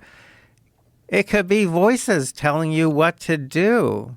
See what I mean? Look at these mysteries. There are just so many of them. Mm-hmm. And yet we sit here complacent, and then we make up stories. That's what we do. We make up stories. And as long as the grammar is right, we think we've got it figured out. What do you mean by making up stories? Well, like the computer metaphor. You know, if you go back in time to explain human intelligence, at first it was God. It was some sort of Holy Spirit. Then at some point there was actually a metaphor involving liquids, movements of liquids. And then there became mechanical machine, like, kind of Descartes kinds of things, machines that somehow explain consciousness and intelligence. And the metaphors keep changing over the years. Right now we're stuck with the computer metaphor. It's still a metaphor, and it's silly. It's a silly metaphor. And I think we have to face up to the fact that our brain is doing something unique and special, and that we couldn't always do it. There's a point in time before which apparently we weren't doing it. Then there's a point where we started to have this ability. And I think this could explain the Fermi Paradox because, again, according to this book by Mills, was quite interesting, unless somehow something uplifts you beyond just what normal evolution can do, you're stuck. You're being a chimp. That's it. You're stuck as chimp forever. No morality, small groups, okay? But humans are fundamentally different. We did make that leap, the one Darwin couldn't figure out. And I think this is the leap. So I started out in math and physics a long time ago, and I've also been looking at the physics. And the physics is there. The physicists, they know that this reality is just not it. So take those two problems. That is to say, the structure of the universe is actually very rich and complicated and very hard for us to imagine. And the fact that we have no idea how the brain works, and add to that all the mysteries. You could take care of all of these problems with a neural transduction theory, especially if we can find supporting evidence. And when you say the universe, you're talking essentially about all aspects of it, including like subatomic particles, which is like the deepest mysteries, when things become magic, when things don't make any sense at all. Right? Well, I think, frankly, if we could simulate this connection, we could actually communicate directly with other intelligences and actually find out answers to some questions we're having trouble answering on our own. Frankly, even the biggest mystery of all, the God mystery. Of course, ironically, DMT is sometimes called the God particle. Mm-hmm. But even that mystery, I think we probably could get some insights on. Even that mystery. Because I doubt the God of the Bible exists, but there's got to be something, some godlike entity involved in creation. I think creation is much more complicated than we think it is, but the point is, I think that if we can communicate directly, that's to me that, I get these fantasies like building a nationwide monitoring system and building a dashboard so people can watch it in real time. When that thing actually started to exist, I thought, this is crazy. I cannot believe that we did this. I think this neural transduction stuff, I think, is of the same nature. Now and then I get this funny feeling, like an intuition maybe, and I have it for neural transduction. In other words, I'm pretty sure neural transduction is right. In fact, there's a whole bunch of people now that I've convinced, including a physicist who's apparently going to be driving up here later today, and we're going to have dinner with him. But he almost instantly just got it, because a good theory, and this is what Darwin keeps saying in his book, he keeps saying a good theory explains a lot with very, very simple principles. And that's why he kept saying, natural selection was such a good theory because it explains so much, so many crazy things. Like he points to a particular species that's on an island and has these characteristics, and it has similar characteristics to the mainland that's nearby. He goes, all right, but over here there's another island. It's a similar species, but it has very different characteristics, but it has characteristics similar to the species on the mainland, which is nearby. He said, now, you could invoke God and say God is just kind of like this, checkerboard kind of arrangement, so he just scatters species about in this way. But he said there's a simpler way, which is just natural selection, and some organisms move from the island to the mainland or the other direction, and they end up sharing characteristics. And doesn't that make more sense, he keeps saying? And to me, that's what neurotransduction is at this point. I think it explains so much, so simply, and it's consistent with this notion that evolution is fabulous at creating transducers. Somehow we've ignored that. And so as we've dug in farther and farther, we are finding the weirdest transducers in all kinds of species, especially sea creatures.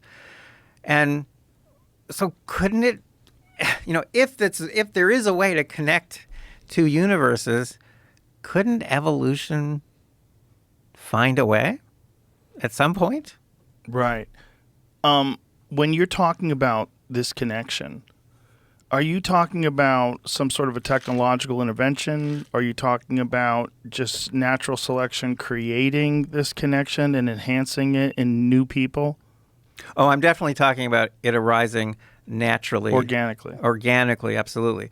But separate from that, I'm saying that as we've been able to simulate so many aspects of what happens, in the organic world, we're even creating organic transducers now. Not just these mechanical ones. We're creating organic ones too. I think that if we can figure out how it works, we will be able to simulate it. And that, again, will change everything. Because right now what happens naturally. And I think you're right. There are some people who, through the certain practices and maybe the use of certain drugs, can kind of alter what happens along that pathway, but it's a lot of work, a lot of dedication.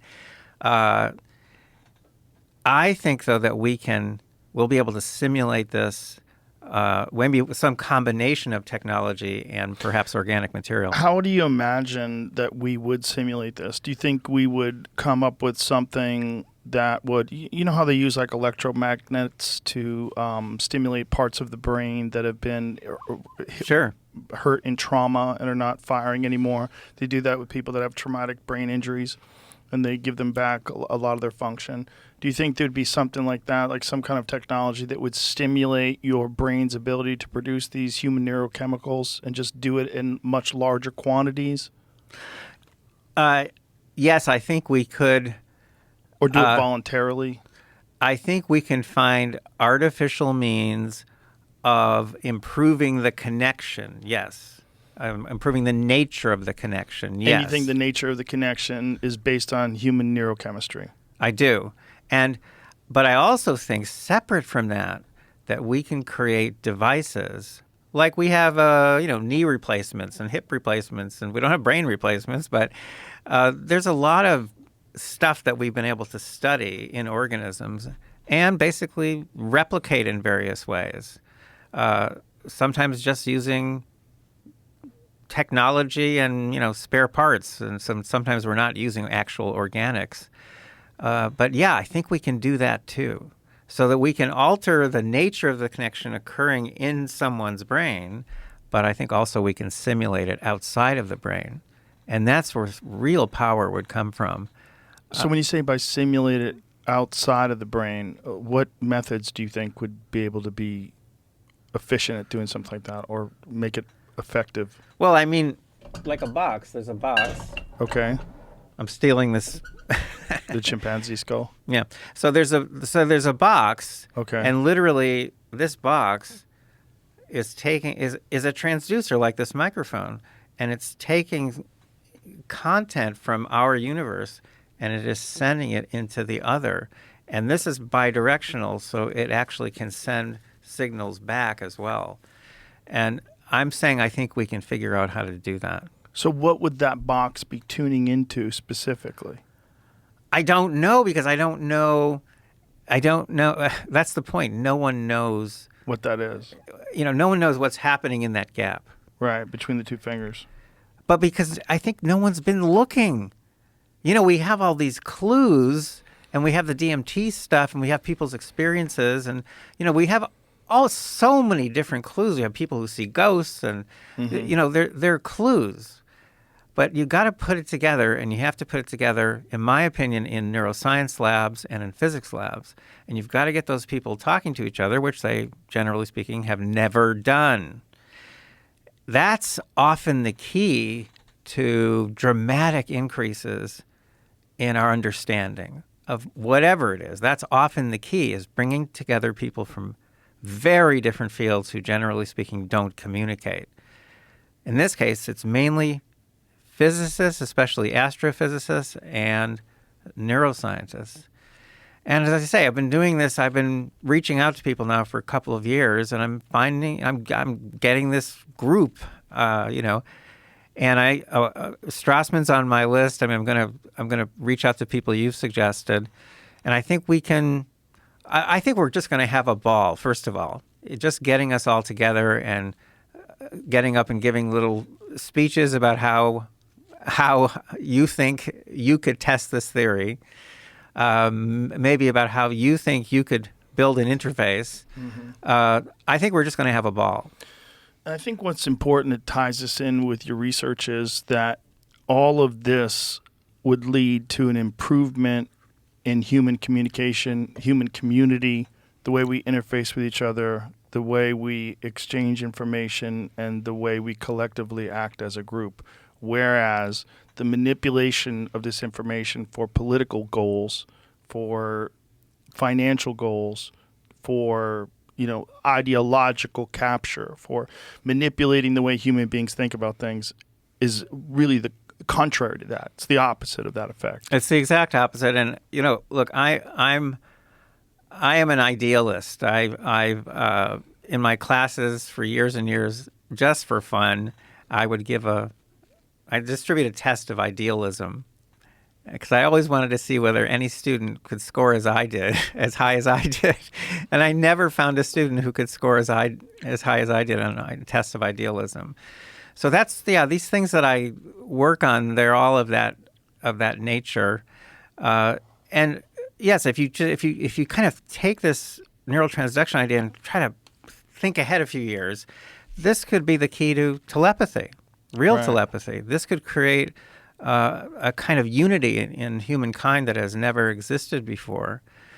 And it could also connect us more meaningfully with intelligent entities outside of our universe. In the early 20th century, when they first started studying ayahuasca, they wanted to use the label telepathine for harmine. But unfortunately, harmine had already been labeled. And so, because of the rules of scientific nomenclature, they kept the term harmine. But these people that weren't aware that harmine had been isolated were trying to call this stuff telepathine, because in their experiences in the jungle, when they were taking this stuff, they were experiencing these group telepathic moments. And they had decided, these are hardcore scientists, they decided that this was such a profound experience and so replicatable that they were going to call it telepathine, which is really interesting. Really speaks to what you're saying. Well, it could be that we're going full circle here, because DMT, which is I guess a key component in ayahuasca, DMT has got to be playing a role here. It's just got to be. It's staring us in the face.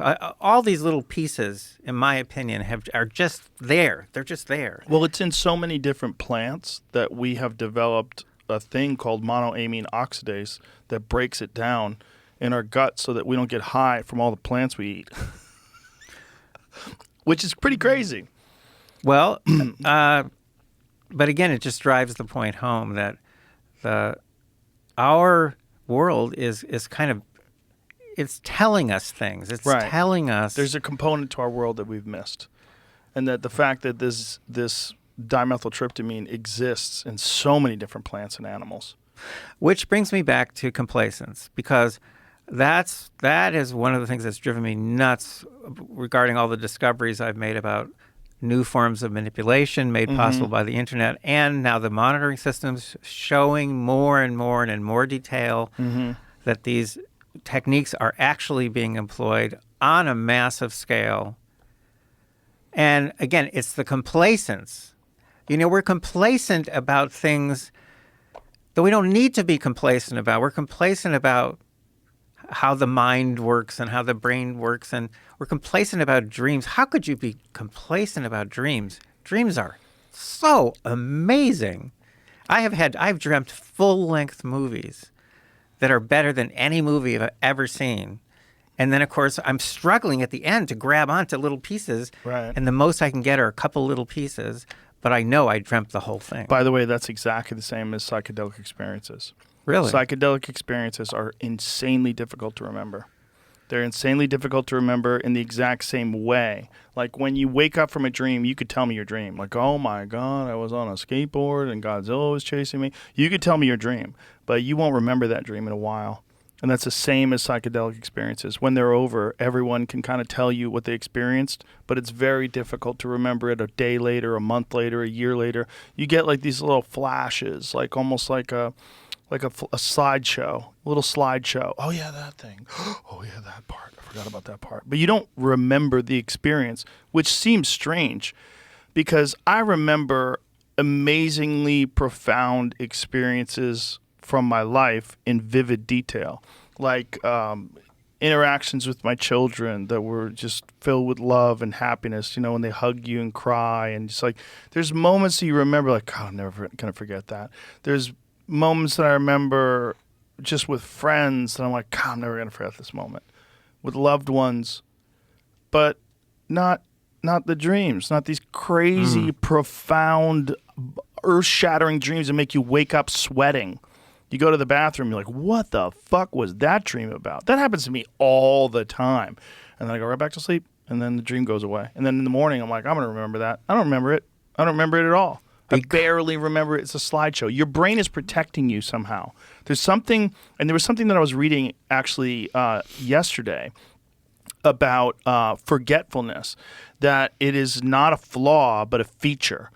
And that there's a mechanism that's going on that allows human beings to forget things. And that in doing so, it's very beneficial for not keeping you occupied on those things and allowing you to concentrate on new things. So instead of just allowing you to have the free will to decide whether or not to think about the past or think about the future, it tries to get rid of it. Like, stop, get that out of here. So it kills it. It like throws those ideas away, and that this is actually a feature. Where people say, God, I'm so forgetful. But are you? I mean, some people are because they have a mental condition, right? They have Alzheimer's, they have dementia, they have real issues. But a lot of people, what they're really doing is thinking about other things, and that's what makes them forgetful. They're more concentrating on other things, and they can't remember. What did I say?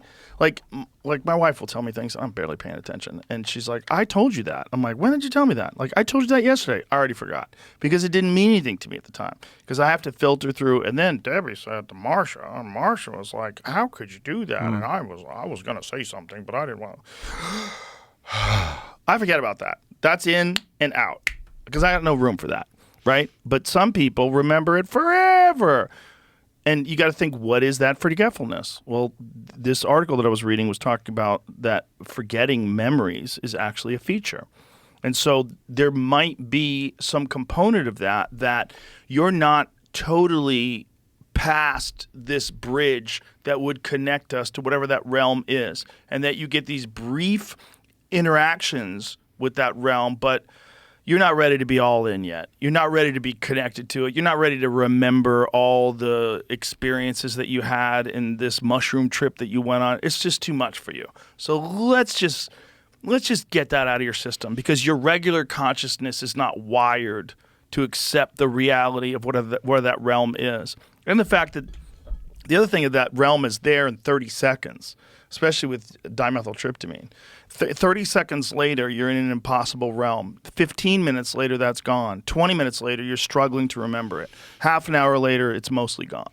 Okay, now everything you just said involved storytelling. I'm not telling stories. I'm just saying I think this content is streaming. It's not being generated by our brain, and that's why we have so much trouble remembering it, because we weren't producing it. But it's not necessarily storytelling. It's just memories in general. There's a mechanism, I'm telling you, that's happening with psychedelic trips where it's almost impossible to remember them. And I think that's a feature. But I'm saying something far more radical. I'm saying there is no memory.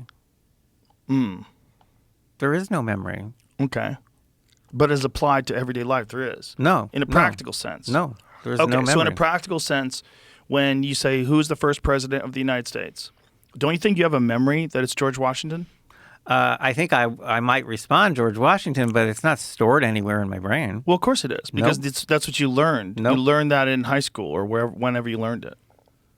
It's not. So how do you know if it's not in your brain, if it's not stored in your brain? So, like, if I could ask you what your son's name is, you know what your son's name is because it's stored in your memory.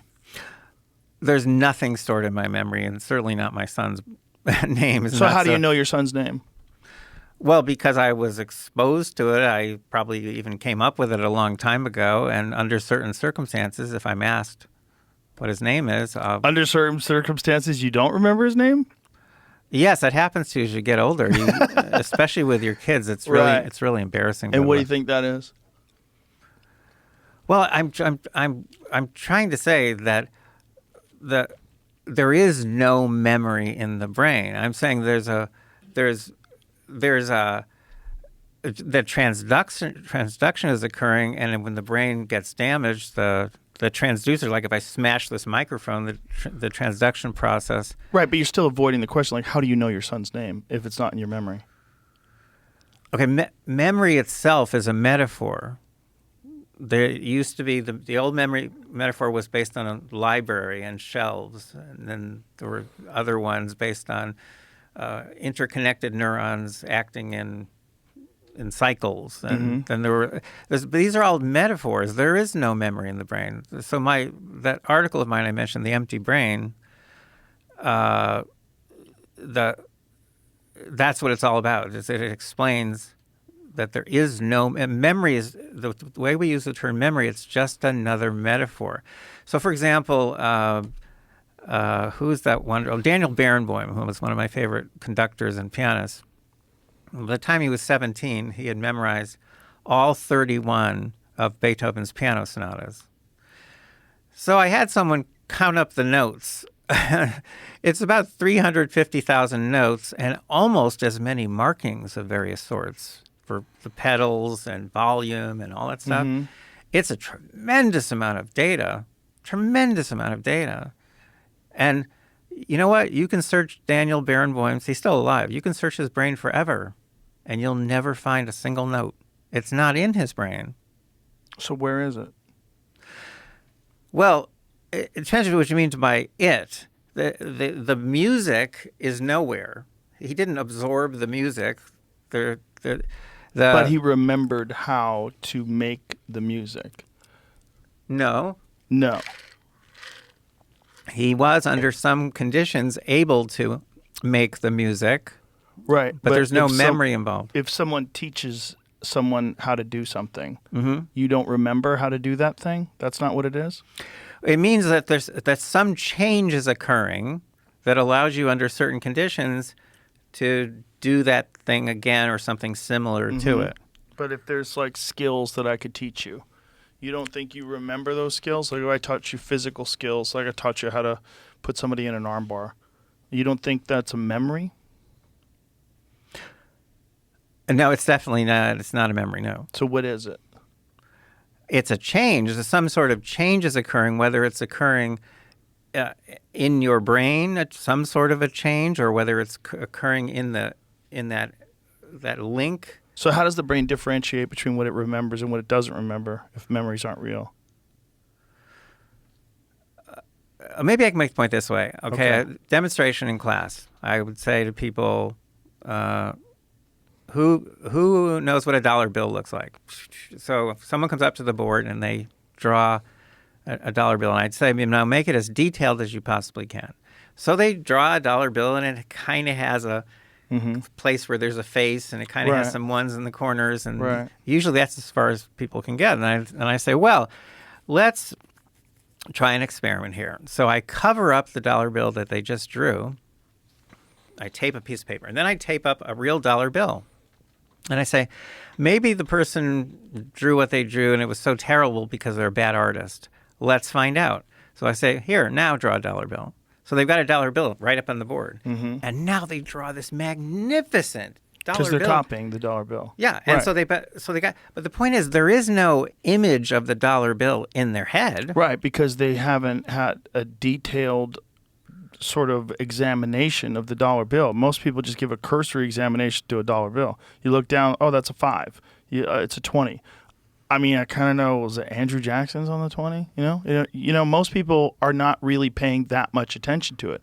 But if you get a dollar bill scholar and someone who really understands dollar bills, they probably could. Like, have you ever seen Al Franken draw the United States? No. It's really interesting.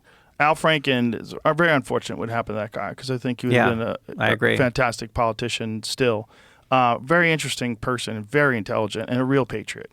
So Al Franken can draw the entire United States accurately with all the state boundaries from memory. See if you can pull that up. It's very interesting. Why? Because here it is. So Al Franken has deeply studied the parameters of the states and the state lines and can recreate them from memory. Why? Because he's done this before and he has a record in his mind of what this looks like because he's carefully examined that. There are things that I've had conversations with people, a couple of weeks ago, and I probably don't remember them. And then there's things where I could tell you word for word someone said. There's got to be a reason for that. And if you're not calling it memory, what are you calling it? I'm trying to introduce a different concept because I can tell you. I understand you are doing that, but I don't know what you're introducing. Well, I'm trying to tell you that if you cut open Al Franken's brain, you will never find a map of the United States. Right, but he can do that, and he is the same thing as me. I can't do that. Yeah, and you're wondering why. Well, because What I'll tell you allows- why. Because I haven't tried to do that and studied it and memorized how to do it. The same way I could teach you how to memorize certain movements. I could teach you how to memorize certain physical movements, and then if you practice them, I could ask you in a couple of weeks, try to do it again, and you'd be able to do it. But maybe you'll forget certain key points of those movements, so then I would correct you. And then I'd teach you. Well, you would remember how to do those. And then I would say, what are you supposed to do with your hand? You're like, oh, left hand up. That's right. Because you remember it. Yeah. So you might not be able to find that in your brain, but it's very clear that something is going on where you are able to memorize things. And memorize them better with music, right? Conjunction, junction, what's your function, right? We all remember that. Why? Because it's attached to music, and music makes things easier to remember. I've never It heard puts that them in a pattern. my whole life. You never heard conjunction, junction? No, but the point That's is, the thing. Schoolhouse Rock. but you do understand. You do understand, though, right, that there are people who could glance at a map of the United States, never having seen one before, and then could go up to a board and draw the whole Sure. thing in detail. Yeah. They Okay. have a different kind of memory. And then generally those people are on the spectrum. I'm trying to tell you there is no memory. There's no memory. Okay. There's nothing. No one looking into the brain. Is there anyone that can draw an accurate map of the United States without having ever looked at an accurate map of the United States? I doubt it. Okay. But there are people who can draw things from their dreams that they have never seen before. But they have seen them in their dreams. And how do But we even they're know if not- they're accurate? but They might they're- be as accurate as that dollar bill drawing. That okay. Right? Are you open to the idea that memory in the brain is just a metaphor? Sure. Okay. So are you open to the idea that there is possibly no memory?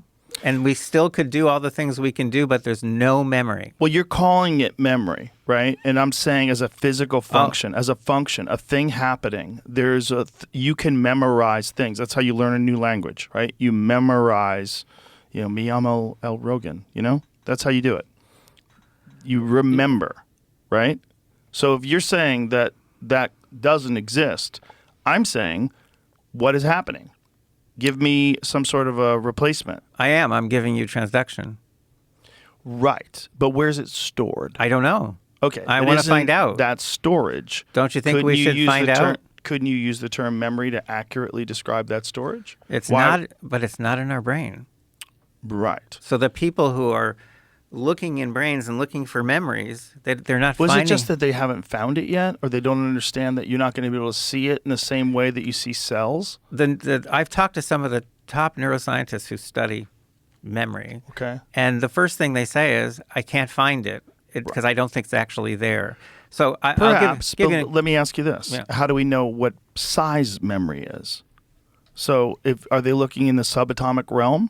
Are they looking at particles that are quantumly entangled? How do they know what they're looking for? Is it simply that we have a limited amount of tools? Well, a much simpler idea. See, these are all, they're interesting concepts. They are. Right.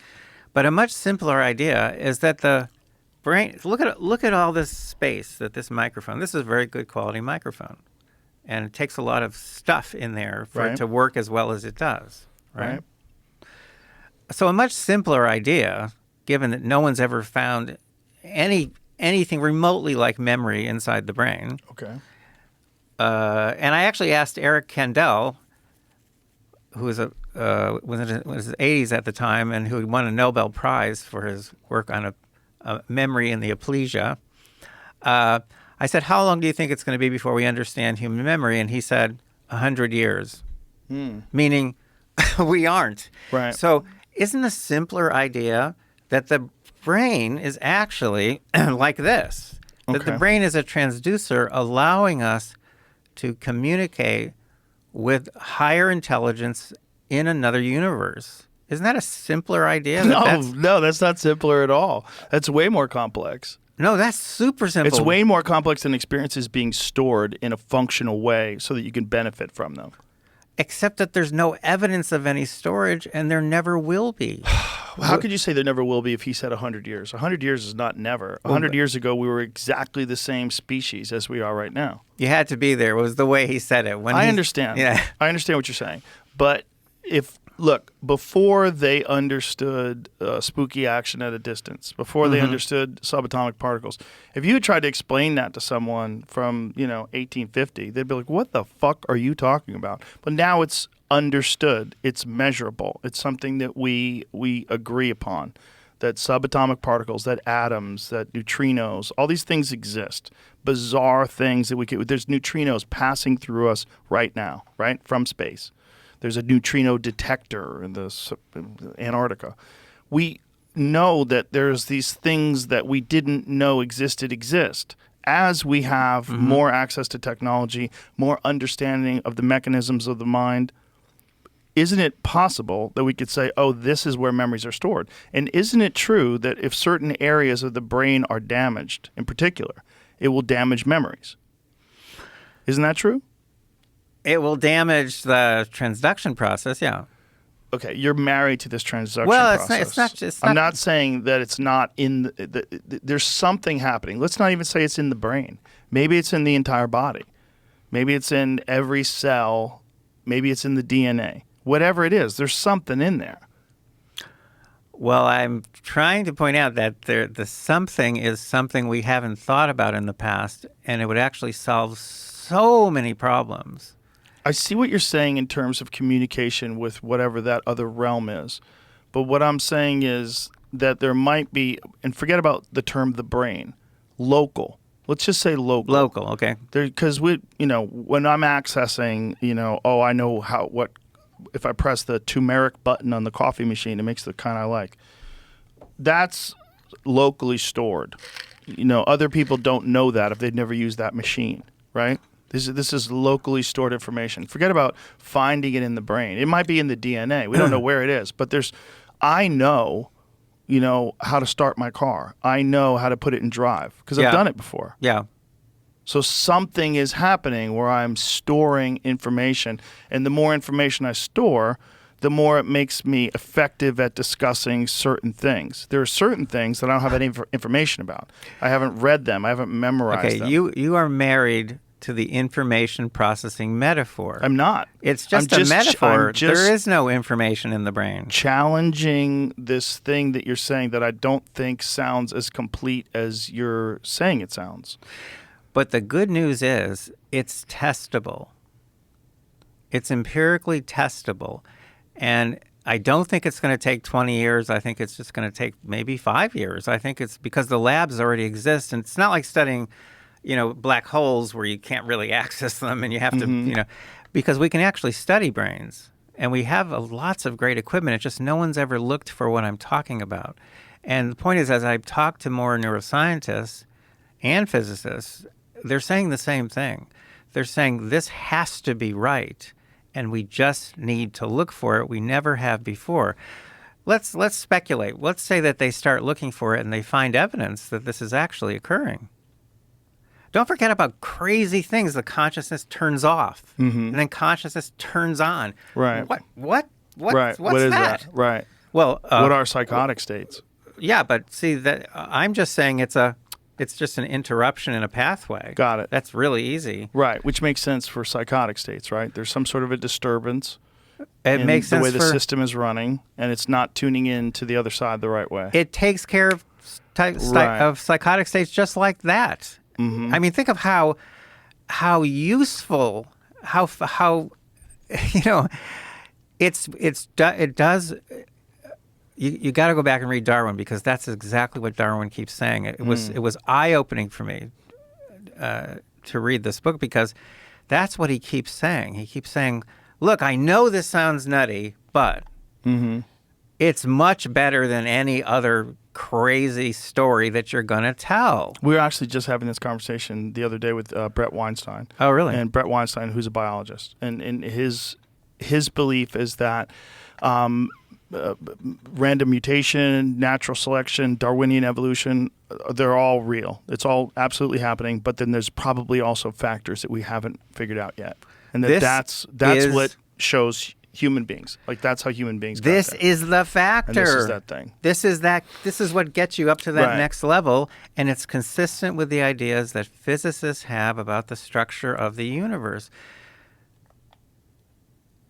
Again, just start with the basics that evolution is fantastic at producing all kinds of weird, bizarre transducers, and that we're encased in transducers from head to toe.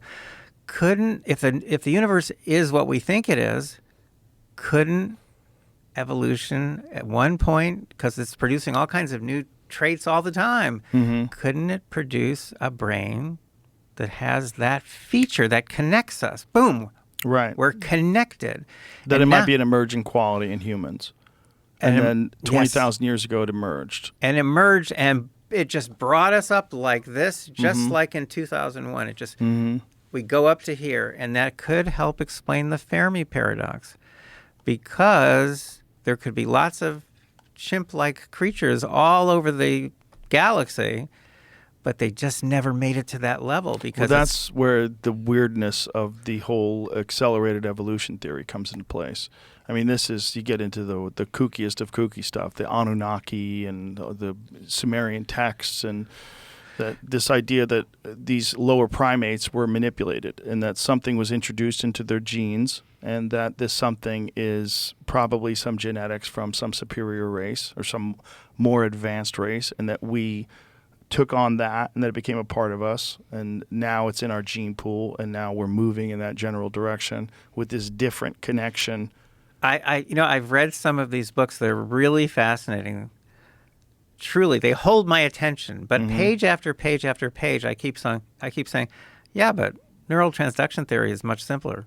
It's just one tiny little change that has to occur. I don't think they're mutually exclusive, because neural transduction theory, as you're saying, if there's these primates on these other planets that never achieved this, And then there are ones that have transcended, that these ones that have transcended recognize this quality that's missing in these chimpanzees, and they introduce it.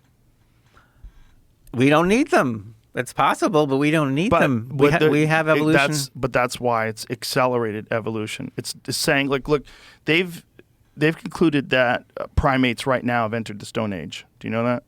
So they're starting to use tools. So it was really interesting, right? So if given enough time, you give them 100 million years, who knows what a chimp is going to look like 100 million years from now? They might be like us. They might do it naturally. The speculation, and again, this is not something I'm married to, but the speculation, this kooky speculation, is that we were visited by extraterrestrials that were far more advanced, and that they found us as these simple shit-throwing primates, and they said, let's juice this process up a little bit. We know where this is going to go eventually, hopefully, if everything works out, but let's juice it up. Let me connect what you just said with what I've been saying. Easy connection. Okay. And it brings us into the world of UFOs.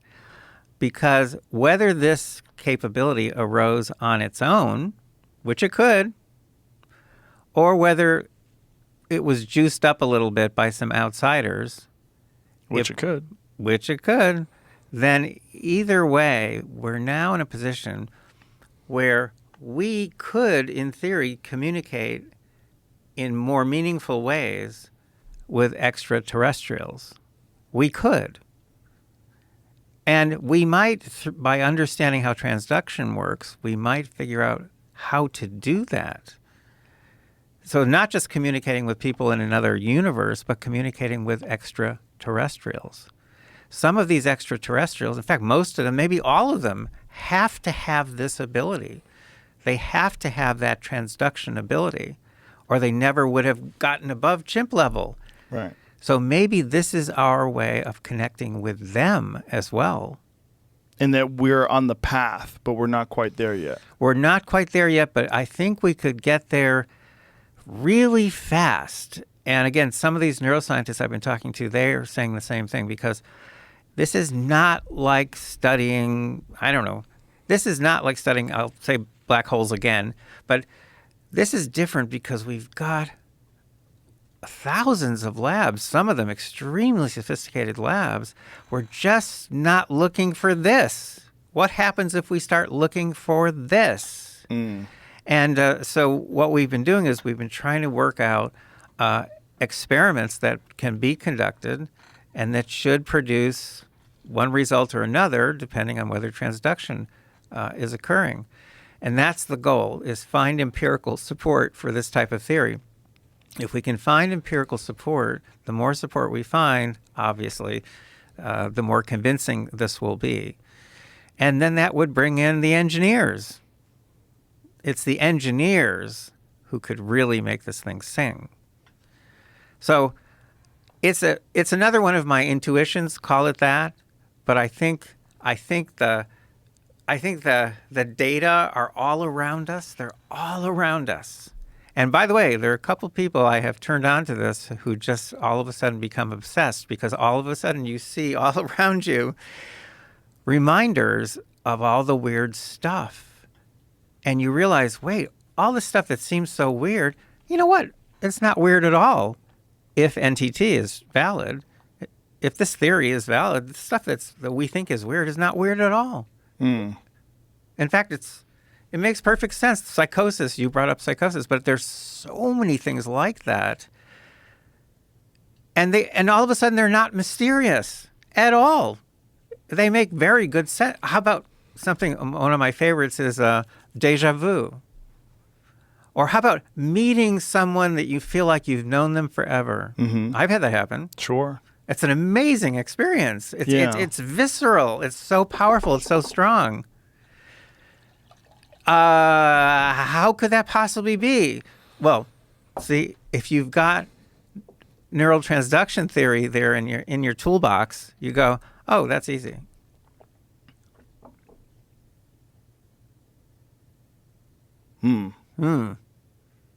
Yeah, lots of stuff just falls into place.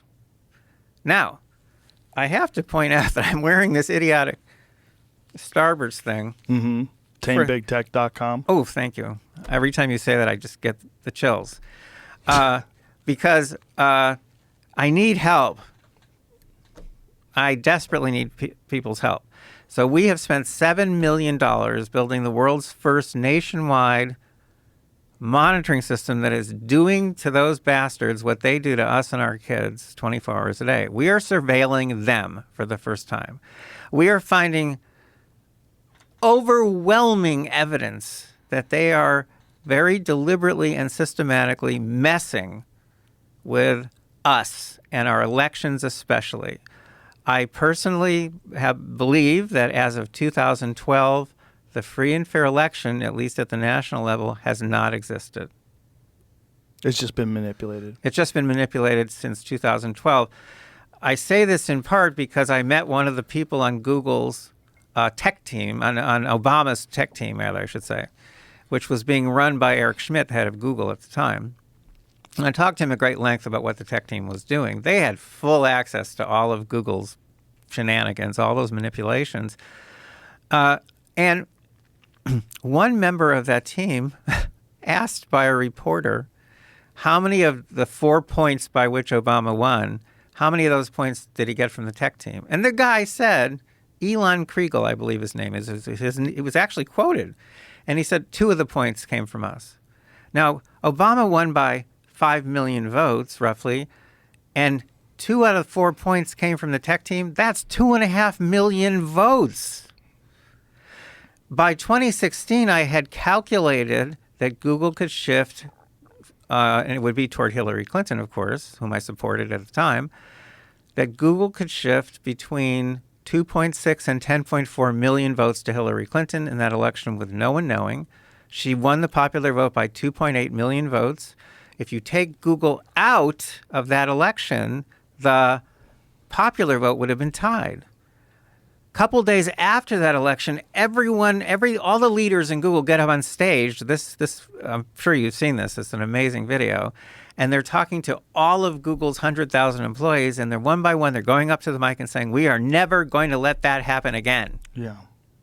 We are never going to let that happen again. Which is democracy. They're never going to let democracy happen again. Exactly. That's what I'm saying. And that's so crazy to be blatantly and openly talking about that.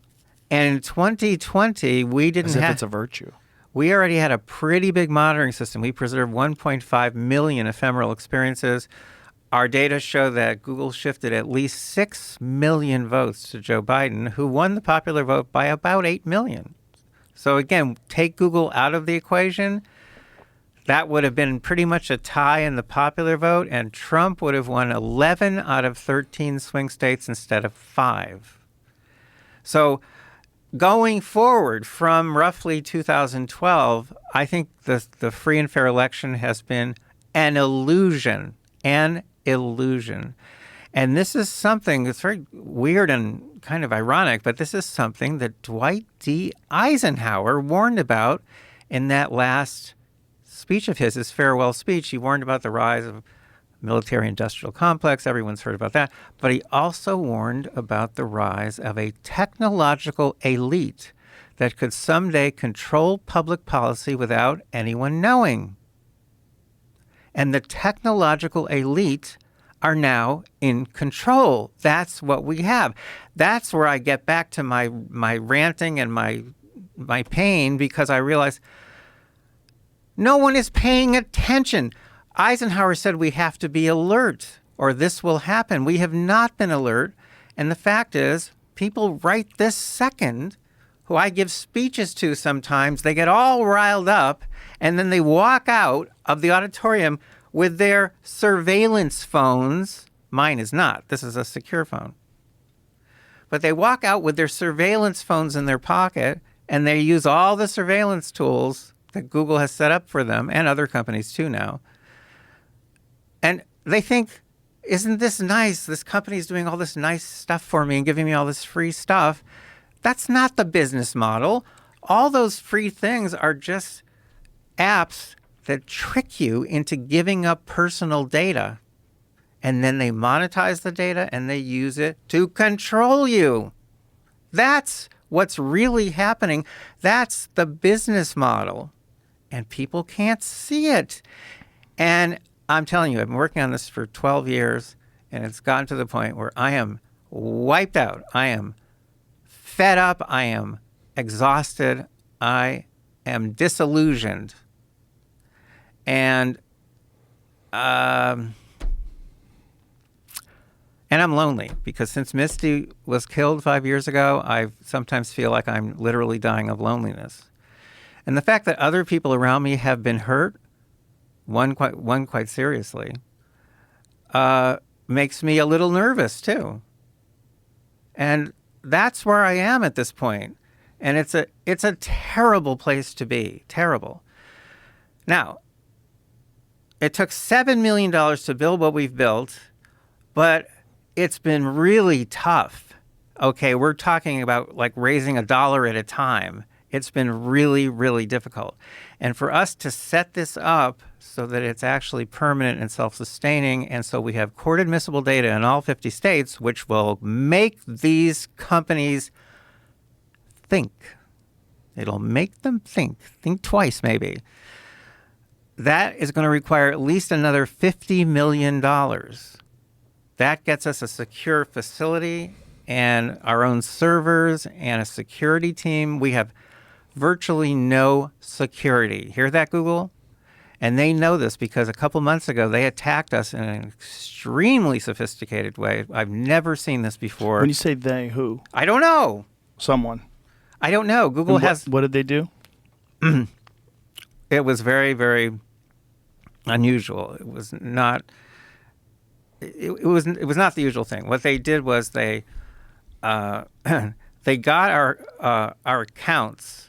They got our apps to run kind of at ludicrous speed, I guess you could say. And what they did was they pulled in more and more and more servers until we were running so many servers simultaneously that we actually got shut down in the cloud, and we lost access to our own data for almost 2 weeks. Now, we've never seen an attack like that. Even our security people had never seen an attack like that. It was really pretty damn And what clever. was the mechanism of this attack? How'd they do it? We're not sure how they got in. Once they got in, all they did was they just created a tremendous amount of activity so that pulled in more and more resources. And this is definitely created? This is not organic? Oh, no. It's absolutely created. But and now that we know about this particular kind of attack, if it happens again, we'll be up within 2 days max.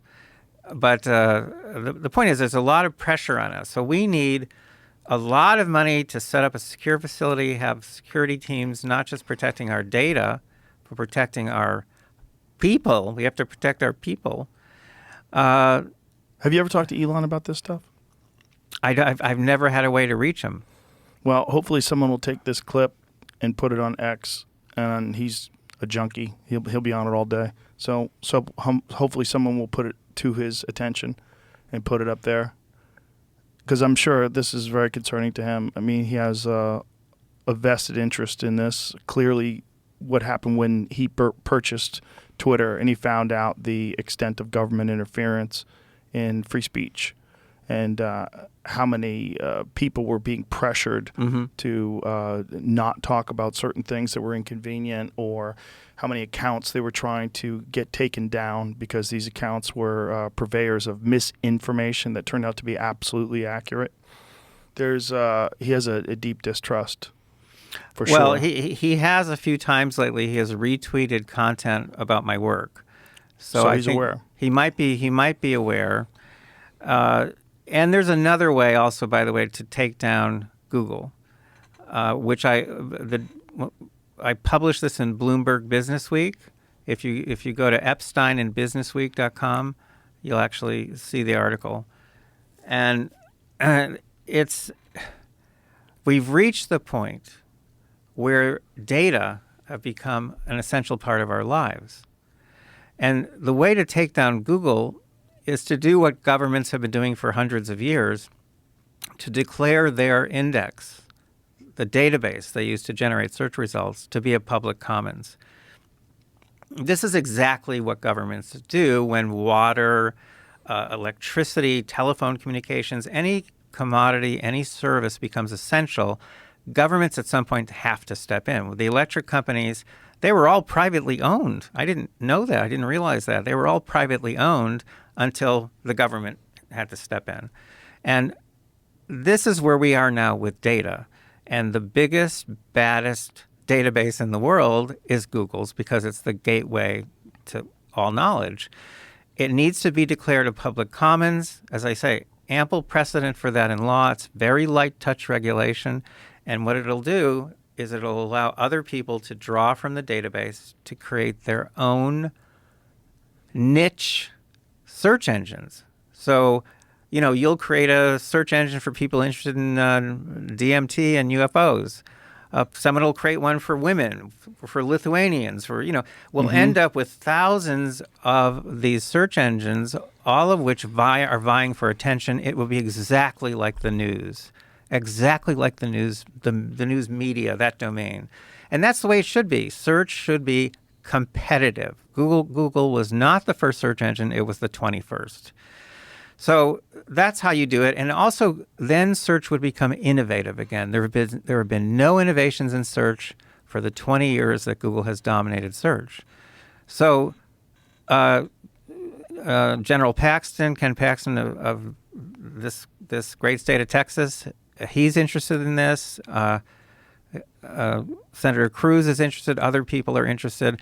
This would be tough to implement in the U.S., but the EU could do it, because 5 of Google's data centers are in the EU. The EU could do it in a flash. And they're very frustrated with Google because they've been trying to keep them under control for a long time now, and they've failed. So there are some things that could be done. Permanent large-scale monitoring system, that is a necessity. That must be there, because if you don't have that, you don't know what these companies are doing.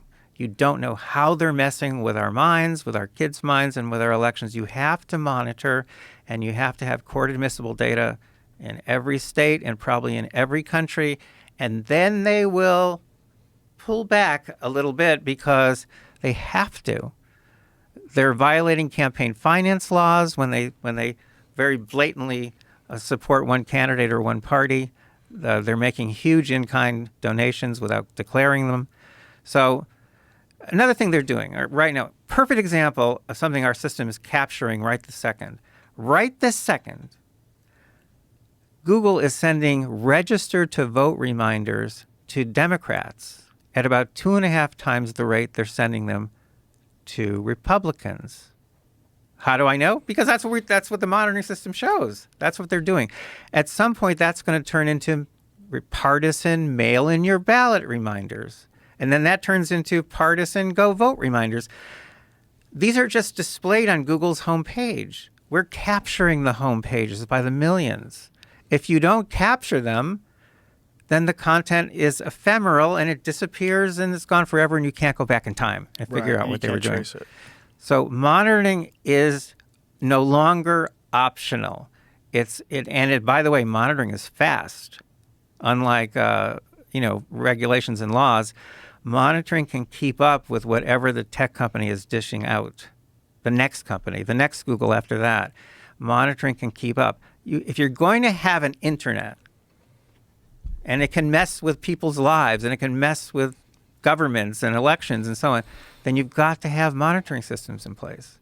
So that's what this new, my monograph is about. And if people want to get a free copy of it, TameBigTech.com. TameBigTech.com.